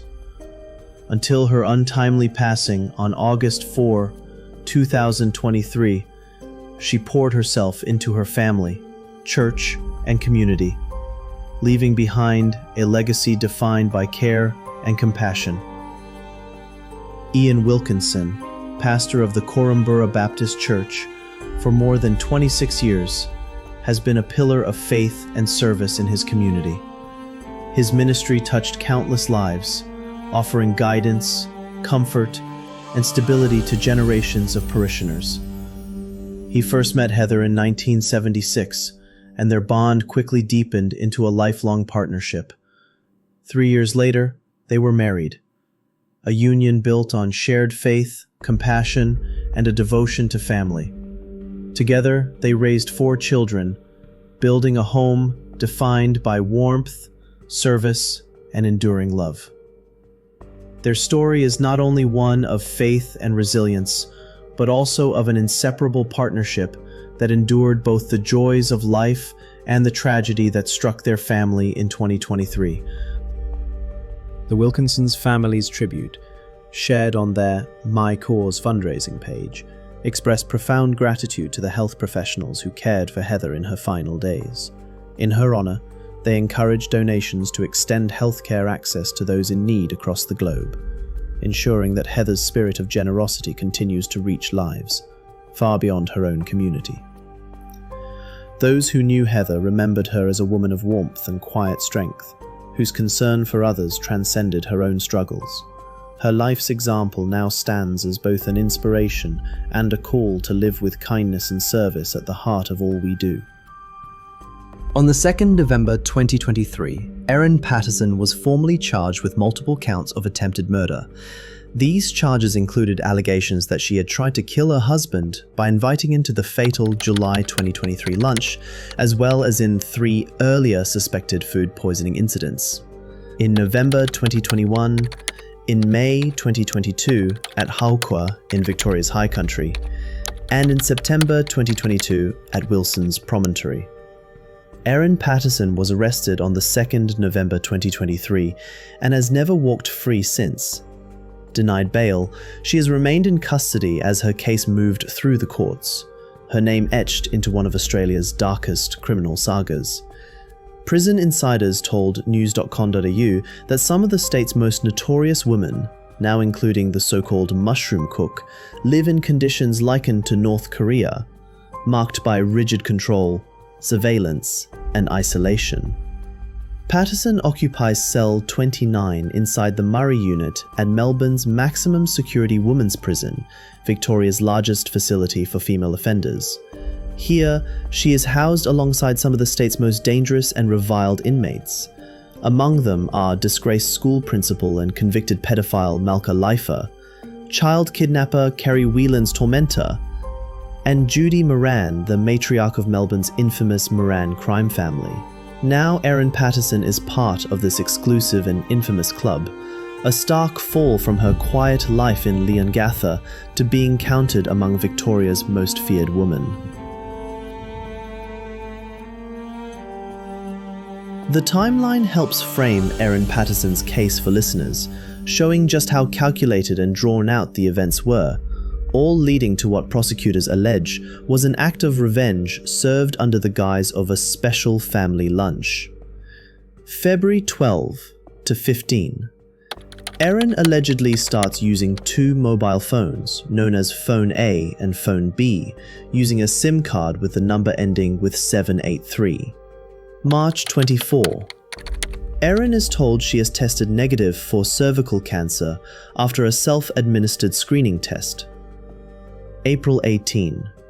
A user on iNaturalist, a website for tracking plants and fungi, finds deathcap mushrooms in the loch area and posts about them online before removing as many as she can. April 28. The prosecution says Erin's mobile phone data suggests she travelled to Loch before returning to Korumburra. 2.5 hours later, Erin allegedly purchased a Sunbeam Food Lab electronic dehydrator from a Leongatha store. March to May. Erin allegedly starts posting about dehydrating mushrooms in a true crime Facebook group, detailing how she put powdered mushrooms into different foods. May 21. Another iNaturalist user posts a photo and the exact location of deathcap mushrooms growing in Outram. May 22. The prosecution says Erin's mobile phone data suggests she travelled to Loch and Outram. June 28. Erin allegedly tells Donald and Gail that she has an appointment with St. Vincent's Hospital. Erin tells Gail the next day a biopsy was taken of a lump in her elbow. This was later proven to be a lie. July 11th. Erin allegedly connects a new SIM card with a number ending with 835. July 16. Erin attends a service at Korumburra Baptist Church and invites Don, Gail, and Simon Patterson and Ian and Heather Wilkinson to lunch on July 29, 2023 at 12:30. July 28. Simon messages Erin saying he will not be attending the lunch due to feeling too uncomfortable. This Channel 7 video reveals the text message exchange between Erin Patterson and her estranged husband Simon, in which Simon declined the lunch invitation on 28th of July 2023, which was the eve of the fatal feast, and now all that was left was for Erin to serve the lethal meal to her 4 remaining guests on 29th July 2023. Simon wrote, "I feel too uncomfortable about coming to the lunch with you, Mum, Dad, Heather and Ian tomorrow, but I'm happy to talk about your health and implications of that at another time. If you'd like to discuss this on the phone, just let me know." Erin's response was, "That's really disappointing. I've spent many hours this week preparing lunch for tomorrow, which has been exhausting in light of the issues I'm facing, and spent a small fortune to beef eye fillet to make beef Wellingtons because I wanted it to be a special meal, as I may not be able to host a lunch like this again for some time. It's important to me that you're there tomorrow, and that I have the conversations that I need to have. I hope you'll change your mind. Your parents and Heather and Ian are coming at 12:30. I hope to see you there." July 29th. Erin Patterson serves a lunch of beef Wellington to her 4 guests at her forever home in Leongatha. July 30th. Don and Gail ring Simon, complaining of serious illness. They travel via ambulance to Korumburra Hospital. Simon picks up Heather and Ian, taking them to Leongatha Hospital.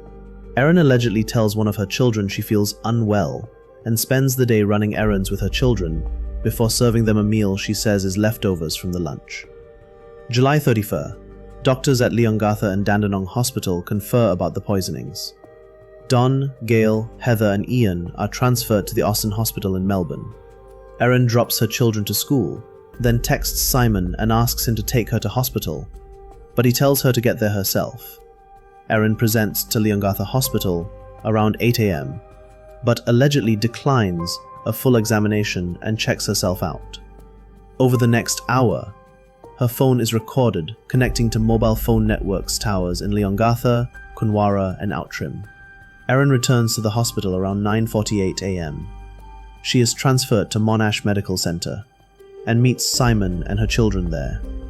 Don and Gail arrive at Austin Hospital. August 1st. Heather and Ian arrive at Austin Hospital.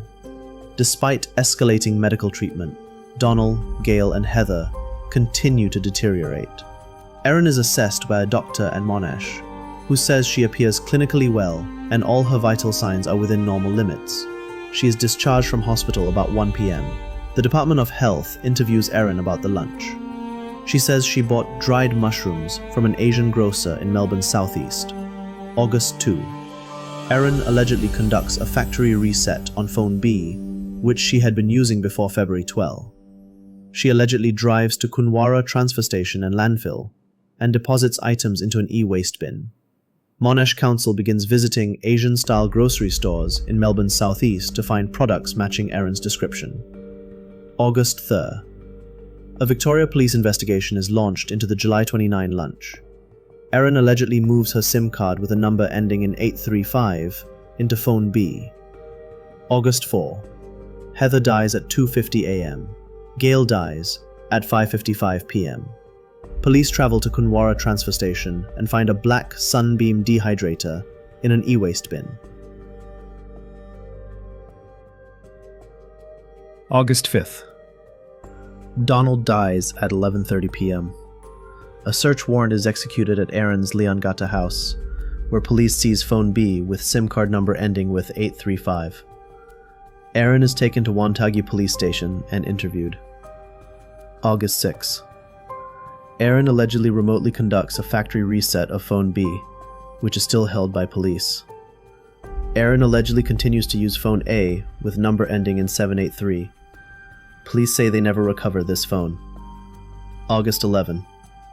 The Department of Health concludes its investigation and is unable to find any store selling mushrooms matching Erin's description. September 11. Ian Wilkinson is moved into a rehabilitation ward. November 2nd. Police arrest Erin and charge her with 3 counts of murder and 1 of attempted murder. On May 7, 2023, Erin Patterson elected to stand trial in the Latrobe Valley Magistrates Court, bypassing a committal hearing that would ordinarily test the strength of the prosecution's case. It was a calculated decision. Court observers noted Patterson's preference to have her case heard in regional Victoria, rather than in the city of Melbourne. Her reasoning, prosecutors suggested, was strategic. She hoped for the benefit of being judged by a jury drawn from the countryside, the very community where her late in-laws had long been respected and admired. Behind the strategy lay a deeper irony. While Patterson sought the sympathy of local jurors, who might have known or revered the Patterson and Wilkinson families, Erin was also on record having privately expressed a discreetly low opinion of country folk. Prosecutors argued she believed they would be less discerning in weighing the evidence, less probing than their metropolitan counterparts, and therefore more likely to deliberate in her favor. It was, in essence, an attempt to tilt the odds. To secure a jury she thought might be both sympathetic and susceptible to her version of events. Yet, as the trial unfolded, it became clear that this tactical choice would not shield her from the weight of the evidence. Prosecutor Neil Rogers told the court that the defense was expected to argue Erin Patterson was unwell after the fatal lunch, just less unwell than her 4 guests. But, he said, it was inexplicable that all 4 diners became gravely ill while Patterson did not. Rogers noted that Gail Patterson consumed only about 1/3 of her serving, while the accused told various people she had eaten about half. Yet, according to surviving guest Ian Wilkinson, there was no recollection that Patterson's portion was noticeably smaller. Central to the defense's likely argument, Dr. Nanette said, was Erin's claim that she vomited after the meal, a supposed reason she avoided the full effects of the poison. But there was, he argued, no evidence from any witness that vomiting would meaningfully reduce the impact of death cap mushroom toxins, nor any evidence as to how quickly one would need to vomit for it to matter. More damningly, Dr. Nanette pointed out that Erin was vague about when she allegedly vomited and failed to mention it to any medical professional, despite the fact that her hospital visits revolved around what she had consumed.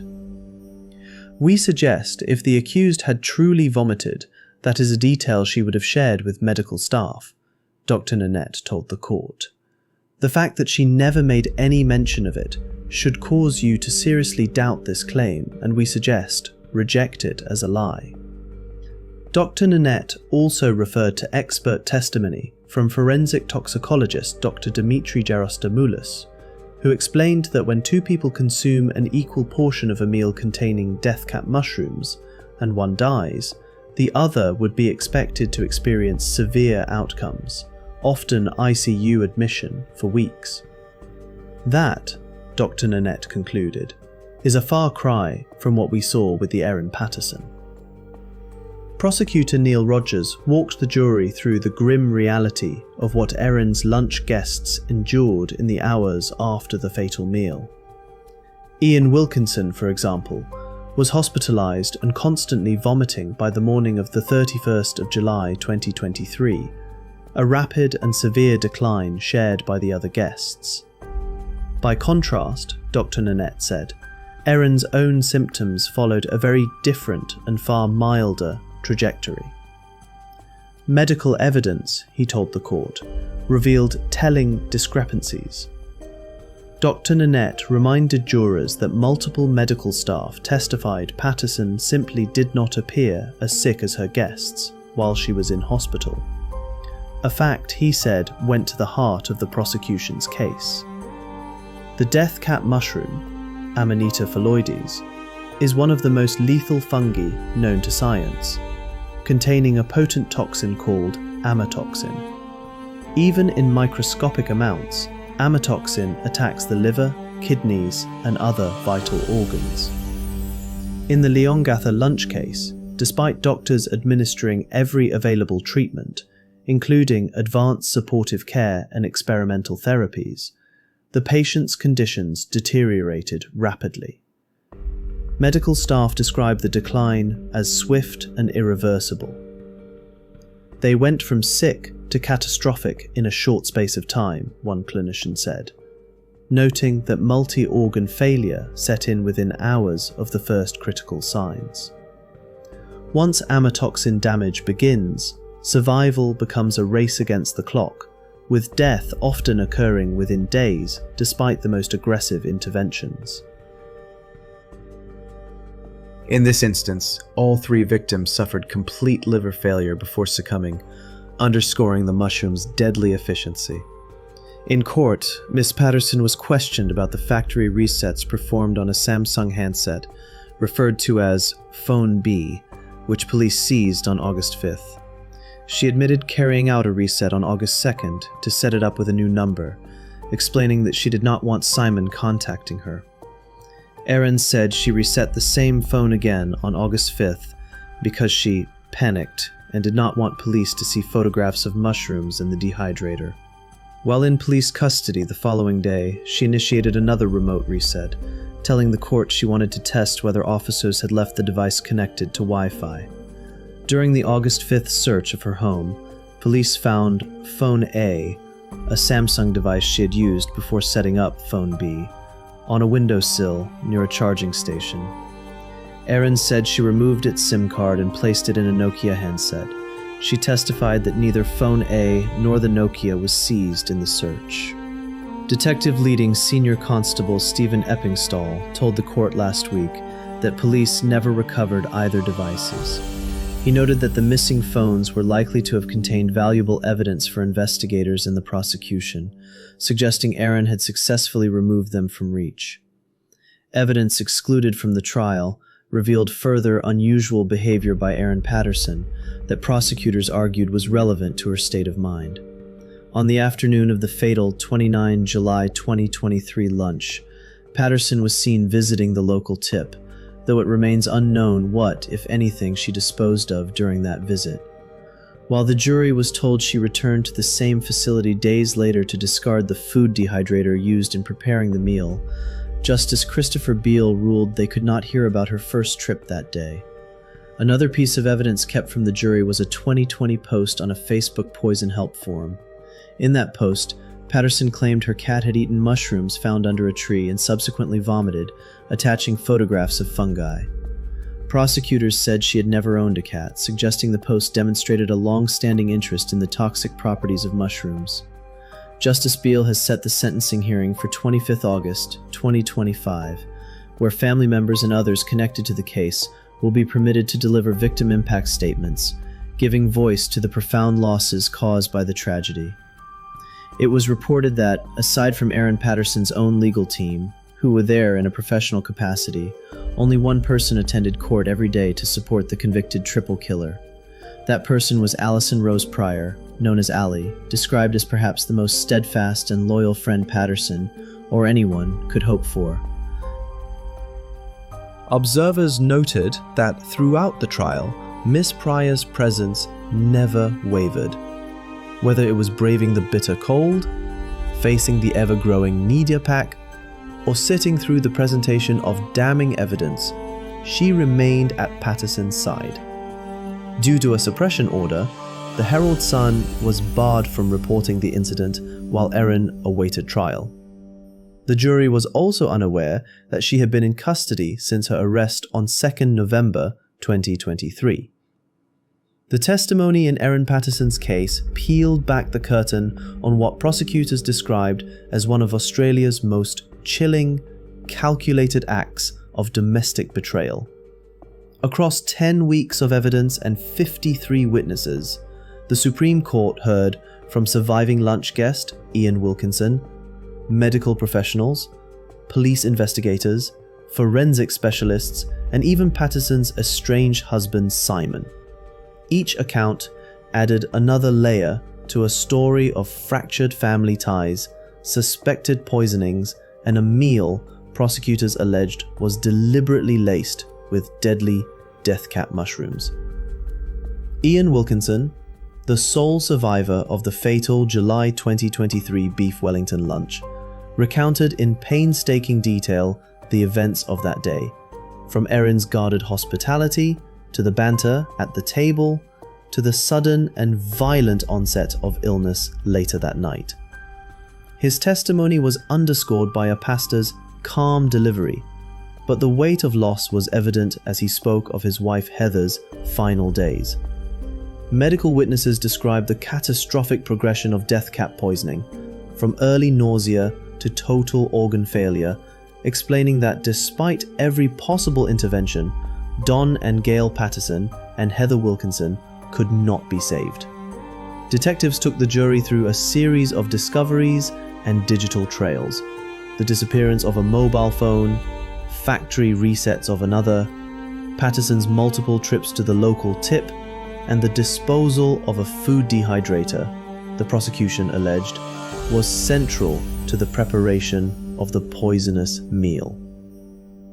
The testimony painted two sharply opposing pictures: the prosecution's portrait of a woman exacting a campaign of vengeance, and the defense's insistence that the deaths were a tragic accident stemming from a misunderstanding about foraged mushrooms. It was this body of testimony, methodical, emotional, and at times deeply unsettling, that formed the backbone of the jury's decision to convict Erin Patterson of 3 counts of murder and 1 count of attempted murder. Erin is a walking contradiction. One of the most striking features of Erin Patterson's testimony was the selective nature of her memory. For someone described as highly educated and accomplished, her repeated inability to recall basic facts about her own life and the critical hours surrounding the fatal lunch stood in stark contrast to her sharp, precise recall when it came to details that suited her defense. Jurors heard Erin falter and contradicted herself over events central to the case, yet she could suddenly summon specific dates and details when challenging the prosecution. The prosecution argued this inconsistency was telling, sloppy in the aftermath of an ill-planned crime, but careful and deliberate when her own survival was at stake. This duality of confusion and forgetfulness in one moment, then calculating and exacting in the next, was presented as evidence, not of innocence, but of orchestration.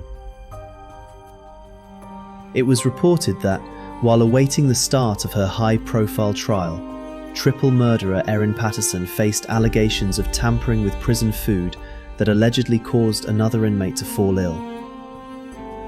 The claim was made by a fellow prisoner, housed in the same unit as Patterson, at Melbourne's maximum security Dame Phyllis Frost Centre.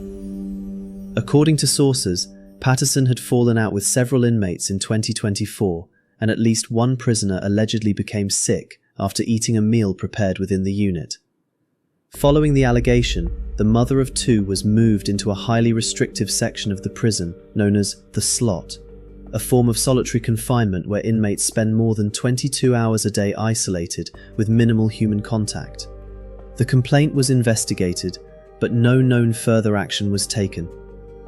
Patterson's camp described the allegation as baseless. On 7th July 2025, Erin Patterson was convicted in the Victorian Supreme Court of murdering her parents-in-law Don and Gail Patterson and Gail's sister, Heather Wilkinson, by serving beef Wellington pastries laced with deadly death cap mushrooms at her Leongatha home. She was also found guilty of attempting to murder Heather's husband, Ian Wilkinson, who survived but spent weeks in hospital, and he continues to recover from his physical and psychological trauma with the help of his children, extended family and friends, his congregation, and the greater community of Corran Borough keeping going. When the jury delivered its unanimous verdicts of guilty, guilty, guilty, guilty, witnesses said Erin Patterson immediately turned to Miss Pryor and told her, "See you soon," before being led away to begin what is likely to be a life sentence for 3 counts of murder and 1 of attempted murder. After leaving the courtroom, Miss Pryor, wearing large sunglasses and appearing emotional, told reporters she was saddened by the outcome. She was quoted as saying she had no expectations and that it's the justice system. It is what it is. Escorted by security through the precinct of Morwell Law Courts, where Patterson's 10-week Supreme Court trial had been held, Miss Pryor was said to have struggled to maintain her composure. Despite Patterson being transferred to the Dame Phyllis Frost Centre some 100 kilometres from her Healesville home, Miss Pryor reportedly vowed to remain her closest friend and to visit her in prison. In a final reflection of their closeness, court documents revealed Patterson had granted Miss Pryor complete power of attorney over her estate, giving her full authority over her substantial assets and property. According to ABC News, Dr. Chris Webster explained that his suspicions of Erin Patterson crystallized when he asked her about the source of the mushrooms. He recalled that she had answered Woolworths, and from that moment he believed it was not an accident, but intentional. He stated that in his mind, she was guilty. He reportedly described her calm and offhand response as evil, and said he thought she was very smart in planning the act, but careless in covering her tracks. In an interview with the Herald Sun, Dr. Webster was quoted as saying that upon realizing what had happened, his immediate thought had been, "Holy fking shit, you fking did it, you crazy bitch, you poisoned them all." He allegedly referred to Patterson as a disturbed sociopathic nutbag, making clear that he considered her both guilty and morally deranged. These remarks, widely reported in the media, sparked controversy. While some members of the public admired his bluntness, professional bodies expressed concern. Media outlets reported that complaints were lodged with the medical board, which questioned whether his comments had breached patient confidentiality, despite Patterson's conviction. Outlets such as OzDoc reported that Dr. Webster insisted he stood by his statements. He was quoted as saying that once matters were resolved, he would speak again. Reports also described how he bypassed standard hospital protocols when treating Patterson. He was said to have escorted her directly past triage, sat her down, and asked her directly about the poisoning. When she allegedly discharged herself abruptly after answering, he contacted emergency services to ensure she was brought back and that the remnants of the meal were preserved as evidence. According to the ABC, Dr. Webster later reflected on the verdict by stating that Patterson's conviction gave him a sense of relief and closure. He reportedly said that it felt like justice had been served. Dr. Chris Webster's account, as relayed through accredited media, portrayed Erin Patterson as calculating and deceptive. His statements painted a picture of a doctor who had quickly connected the dots, who reacted with unfiltered honesty, and who, despite professional risks, refused to retract his strong opinions about her guilt and character. Following a successful legal challenge by media outlets, suppressed evidence, deemed inadmissible at trial, was made public. Erin's defense argued for secrecy until after any appeal, citing unprecedented media interest and the risk of prejudicing a retrial. Erin faces a potential life sentence for each murder and up to 25 years for the attempted murder. A 2-day sentencing hearing begins on 25th of August 2025, when numerous victim impact statements will be presented. She will then have 28 days to appeal her convictions, sentence, or both, with her legal team confirming they will challenge the verdict. Defense lawyer Colin Mandy argued that widespread reporting, including in books, podcasts, and an upcoming television miniseries, could unfairly influence potential jurors in the event of a retrial. In the shadow of this tragedy, it is easy to focus on the crime, the courtroom, and the headlines. But behind the walls of silence are two young lives forever altered. Erin Patterson's children, her son is 16, and her daughter is 12 years of age, are innocent of any wrongdoing, yet bearing the lifelong burden of their mother's deadly actions. They were absent from the July 2023 lunch sent to the cinema, while their grandparents sat down to the meal that would end 3 lives. Yet, despite not being physically present, their young worlds were torn apart by what followed. Since Erin's arrest in November 2023, her children have lived without their mother at home. Overnight, they lost not only the day-to-day presence of their mother, but also their beloved grandparents and great-aunt who had played significant roles in their upbringing. In the space of a week, their family structure collapsed. With their mother now a convicted triple murderer, facing decades in prison, the children are left navigating adolescence under the shadow of a case that has gripped the nation. Their lives, once shaped by ordinary school routines and weekends in rural Victoria, have been reframed by court dates, media coverage, and a surname now synonymous with infamy. For them, the human cost is not measured in legal sentences or headlines. It is in birthdays marked without parents, milestones reached without the family who should have been there, and the burden of a story they did not choose but will carry forever. Our hearts go out to them for the innocence stolen, for the love they have lost, and for the long, uncharted road that lies ahead. Erin Patterson's life story is riddled with the hallmarks of a procrastinator who drifted from one ambition to the next without anchoring herself to any true vocation. Beginning with a science degree at the University of Melbourne in 1992, she abandoned her studies before completion. A similar fate befell her attempt at law, which she too left unfinished. It was only at Monash University, where she pursued business and accounting, that she managed to cross the line to graduation. But even this was not the mark of clarity or commitment. It was a rare exception in a pattern of dabbling. Patterson's next step was paradoxical. She entered the elite and exacting air traffic control program, a career demanding precision, resilience, and stamina. To her credit, she completed the formidable training and worked for 3 years, yet left under a cloud, her colleagues later recalling her abruptness, abrasiveness, and erratic temperament. Marriage to Simon Patterson and a move to Perth reignited her restless cycle. She attempted veterinary science at Murdoch University, though records of her original enrollment remain unclear. Once again, she walked away. Finally, in 2023, Patterson enrolled in a Bachelor of Nursing and Midwifery at Federation University. The course was deferred, never to be resumed, derailed forever by her arrest for serving the fatal feast. In retrospect, this is a woman defined by incommitment and poor execution, grasping at identities she never possessed the discipline to fulfill.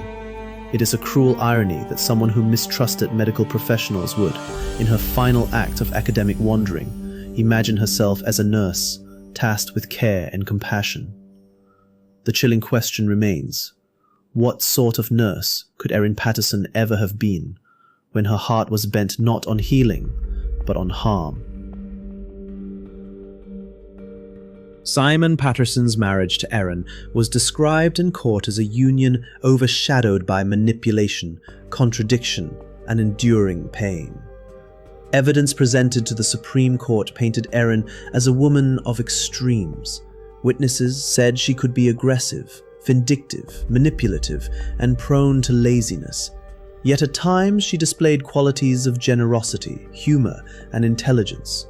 Prosecutors emphasized the contradiction. How could a person remembered as a caring mother and a bright conversationalist also become the architect of a crime that left 2 families grieving and 2 communities fractured?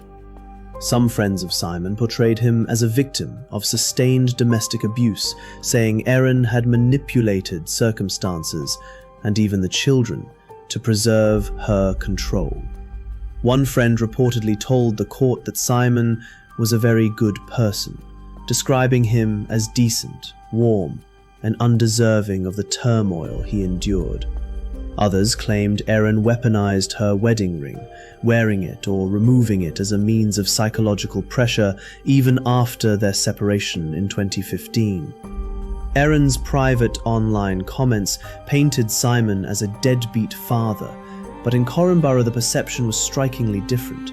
Locals described Simon as a good bloke, a civil engineer, churchgoer, basketball coach, and son of two much-admired teachers. Friends and neighbors noted that the family's deep ties to the Baptist Church had fostered a culture of optimism and restraint, one that perhaps made Simon less inclined to speak ill of others. His faith, described as steady and unwavering, was said to have given him the resilience to withstand years of acrimony. Unlike others caught in the storm of public attention, Simon has shown little interest in high-profile media interviews. Legal observers suggested that he may prefer to shape his own narrative, possibly through a podcast or book, rather than cede control to mainstream outlets. His story so far has largely been defined through court testimony and the often disparaging messages sent by Erin to her online circle. Observers noted that Simon's potential memoir or podcast may confront unanswered questions. Had Erin lied within the marriage as persistently as she later did to police? Was he aware of her unstable work history, her drink-driving conviction, or the strain in her own family relationships that saw her parents absent from their wedding? Did signs of darker behavior emerge between 2007 and 2015 when their marriage broke down?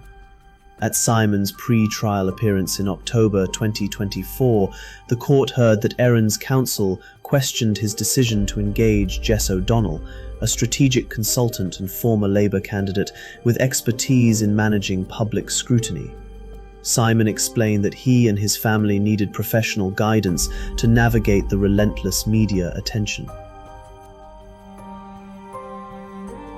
As Simon Patterson contemplates telling his story, he has turned to Jess O'Donnell, a strategic consultant with a background in law, politics, and media management. Her expertise places her in a unique position to help Simon navigate the glare of public attention while preserving his dignity and honoring the memory of his late parents and aunt. O'Donnell's skills extend beyond simple media liaison.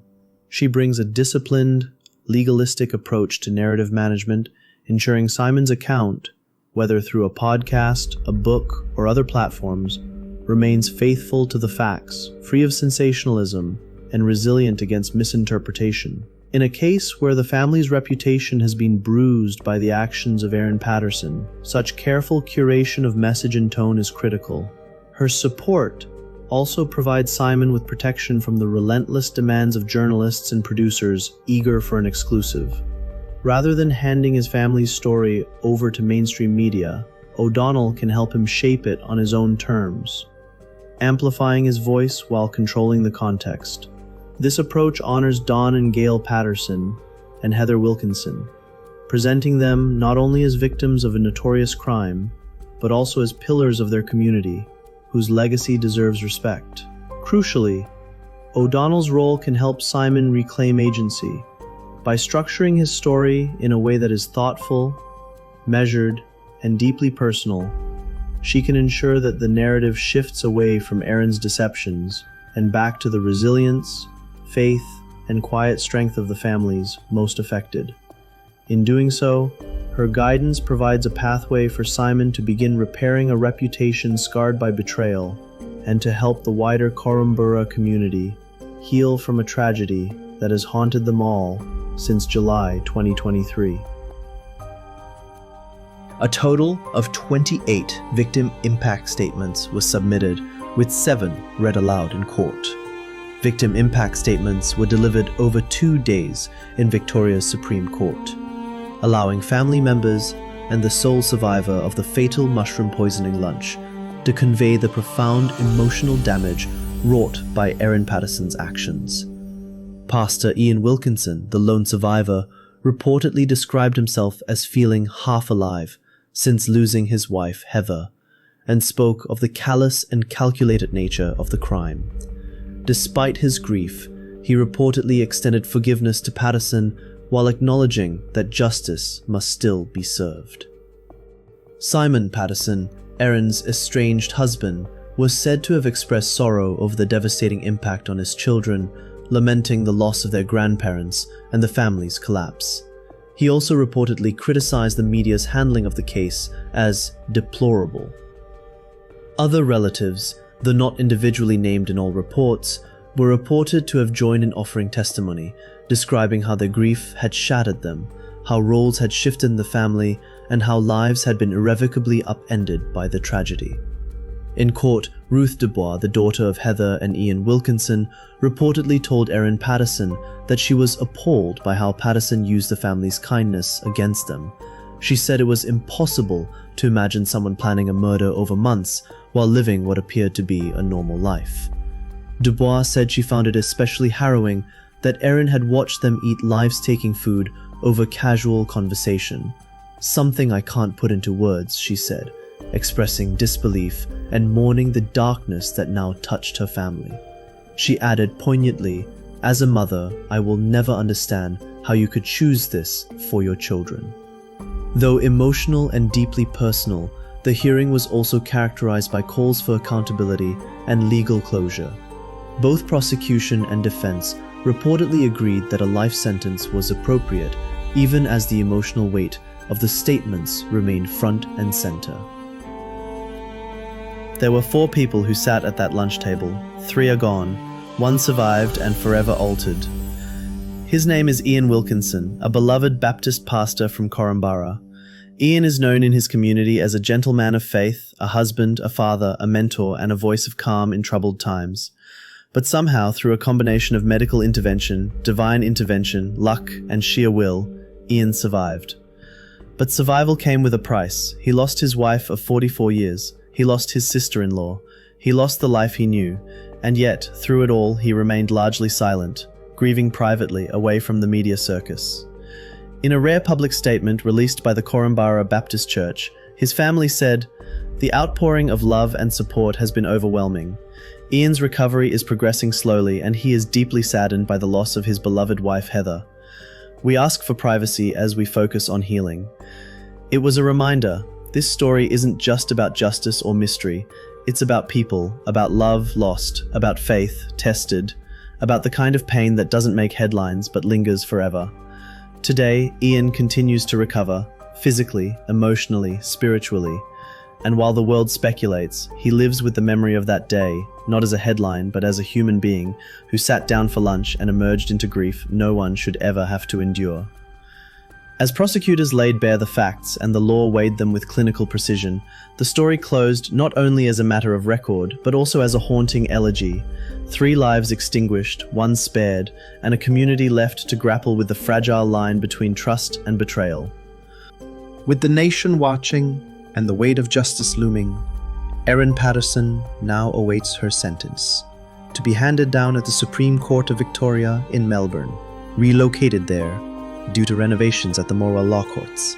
A moment that will not only seal her fate in law, but also mark the chilling final chapter of a crime that has gripped Victoria and beyond.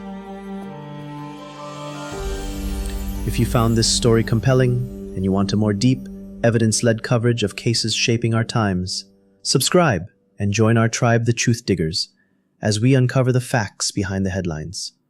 Tap the bell to get notified the moment the True Crime Unfiltered team drops the next episode.